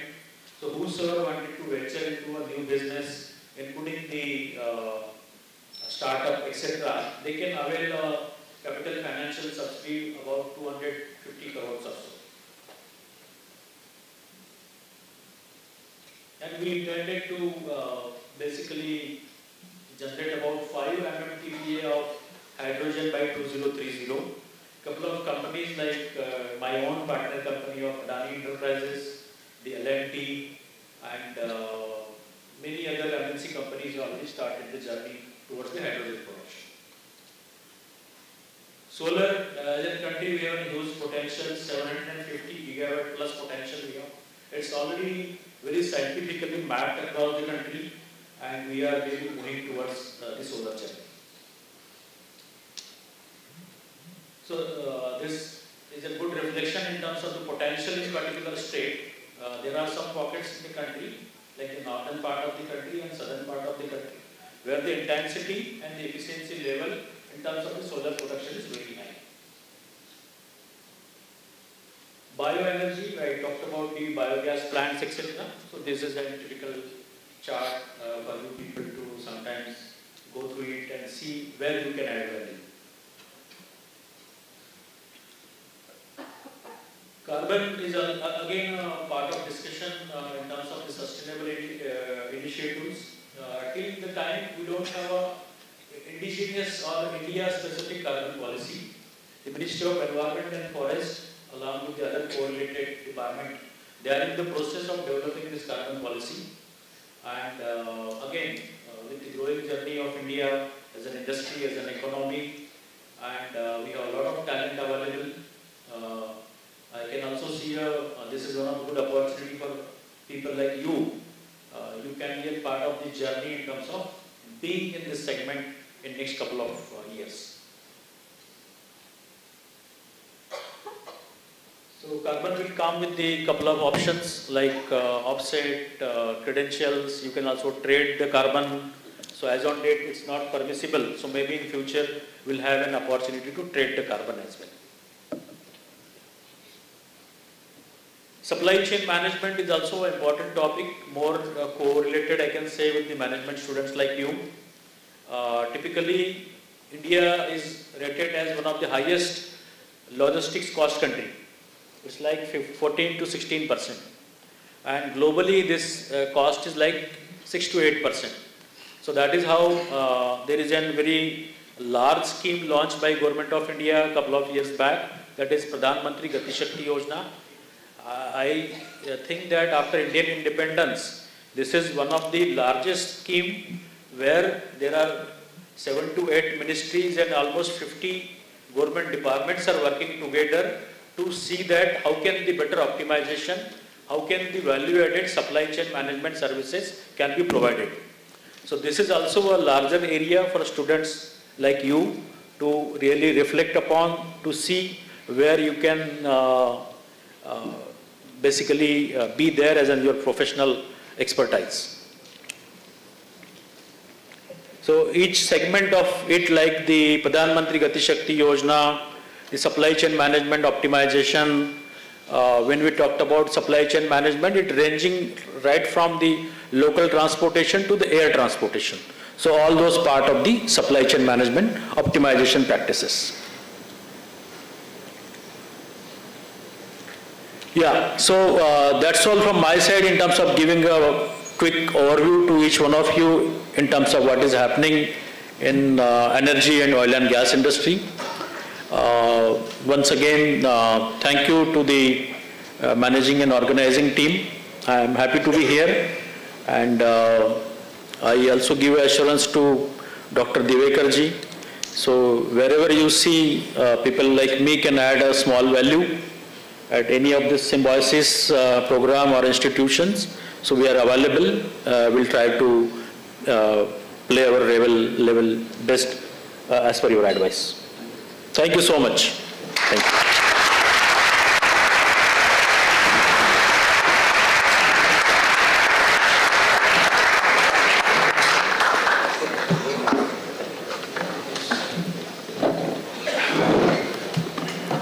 Thank you, sir, for your insightful thoughts. We shall now commence with the most awaited segment of the conference, the awards ceremony. After due deliberation, the judges have come to a common consensus and have chosen the winners amongst the papers presented. We would like to inform the audience that the papers presented were done online, and so the presenters are not here with us today. However, after this valedictory ceremony, they will be notified about their achievements via mail. We request our chief guest, Mr. Atul Kharate, to kindly announce the winners. Over to you, sir. Standing with third. Standing with third. Standing with third position. Base paper award, third position. First his name. Shared by two. Shared by two.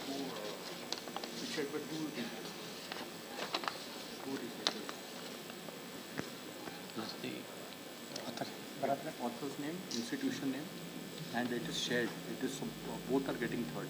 Asha. Okay.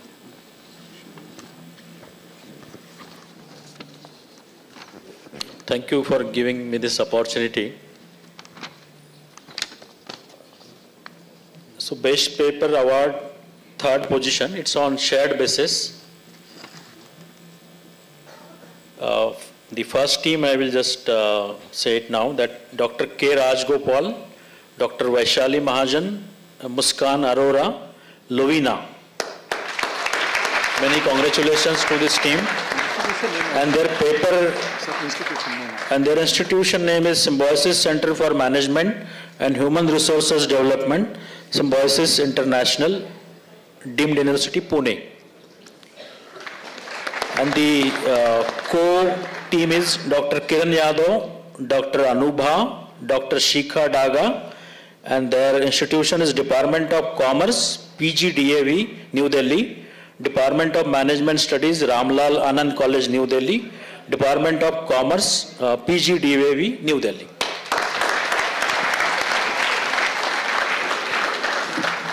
Sir. No, sir.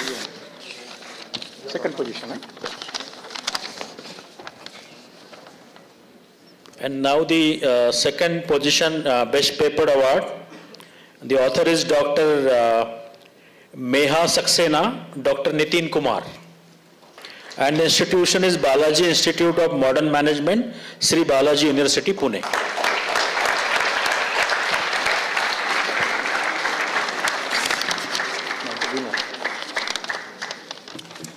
And now the most exciting, I think, award, that is first position, Best Paper Award. And the author is Dr. Harshal Ranjan Mule, Dr. Rama Seth, Dr. Arpita Ghosh, and they represented IIT Kanpur, Copenhagen Business School, and IIM Kolkata. Congratulations to all the winning team.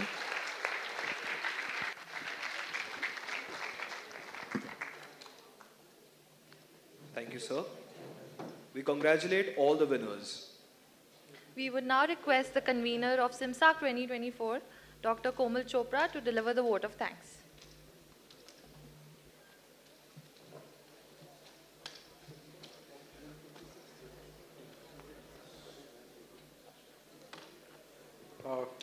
Good afternoon, everyone.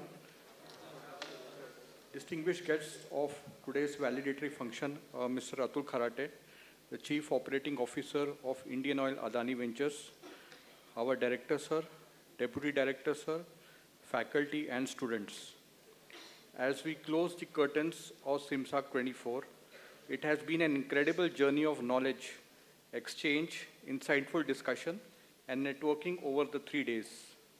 My gratitude to our chief guest, Mr. Atul Kharate, for agreeing to be the chief guest for today's function and sharing his valuable insights regarding the India growth story, including oil and gas and the energy sector. I would also like to acknowledge our knowledge partners, Emerald Publishing, EMS, EMRG, and University of Sydney Business School, and our conference partner, that is Taylor's University. I also extend my heartfelt gratitude to our honorable speakers who have graced us with their presence and shared their invaluable expertise during the inaugural and plenary sessions. A conference of this magnitude requires meticulous planning and execution, and I would like to express my sincere thanks to our director, sir, for encouraging and supporting the SIMSARC team right from planning to execution. Our Deputy Director, Sir, Dr. Praveen Kumar Bhoyar, has always been there as a support and as a help whenever I require him, right from reviewing the papers to being a track chair to even helping me to get some of the session speakers. I acknowledge and appreciate the contribution of the following who helped me to make this conference a success. Faculty who helped as reviewers and track chairs and co-chairs. Thank you so much. Dr. Jaya Chitranshi ma'am for publishing faculty papers in our in-house journal Jidnyasa, in addition to SIMS JMR, which is a student's journal, and also helping with the food arrangements along with Dr. Reena Linka. Thank you academics for helping to coordinate with students for this event for the 3 days. The pillars of our support, admin, accounts, computer lab and estate for helping us with the arrangements and finance. Ms. Dipali More, our organizing secretary, who handled the review process independently and which was quite a Herculean task. Branding production house led by Ms. Prerna helped us with social media, while the CP team supported us with smooth coordination of the event across the 3 days. The student volunteers helped us with different tracks. Our SIMSARC team, the seniors, Amrita, Zainab, Amya, Kruti, Navya, and Amit, and the juniors worked tirelessly throughout the year for the event. Thank you, Team SIMSARC. I must also mention the names of some juniors, Rohini, Nitish, and Adarsh, who were throughout with me for this journey.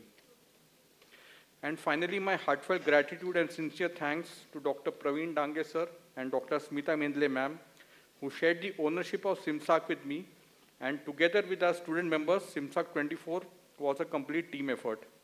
Thank you all for being part of SIMSARC 24, and let us carry forward the same spirit for SIMSARC 25. Thank you so much. Thank you all.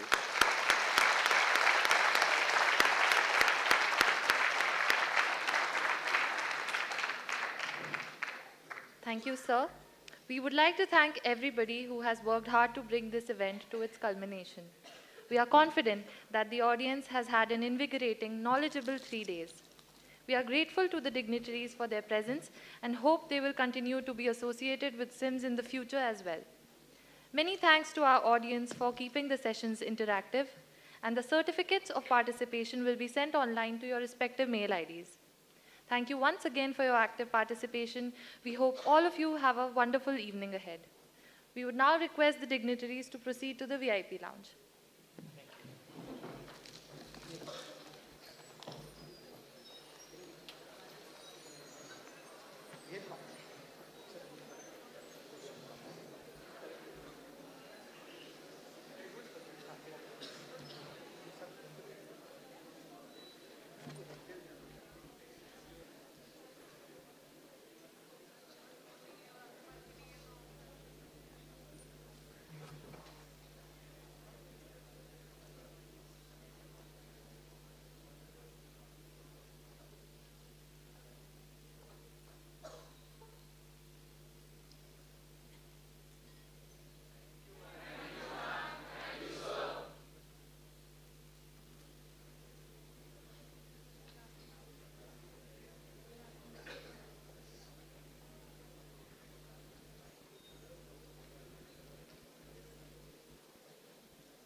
Okay guys,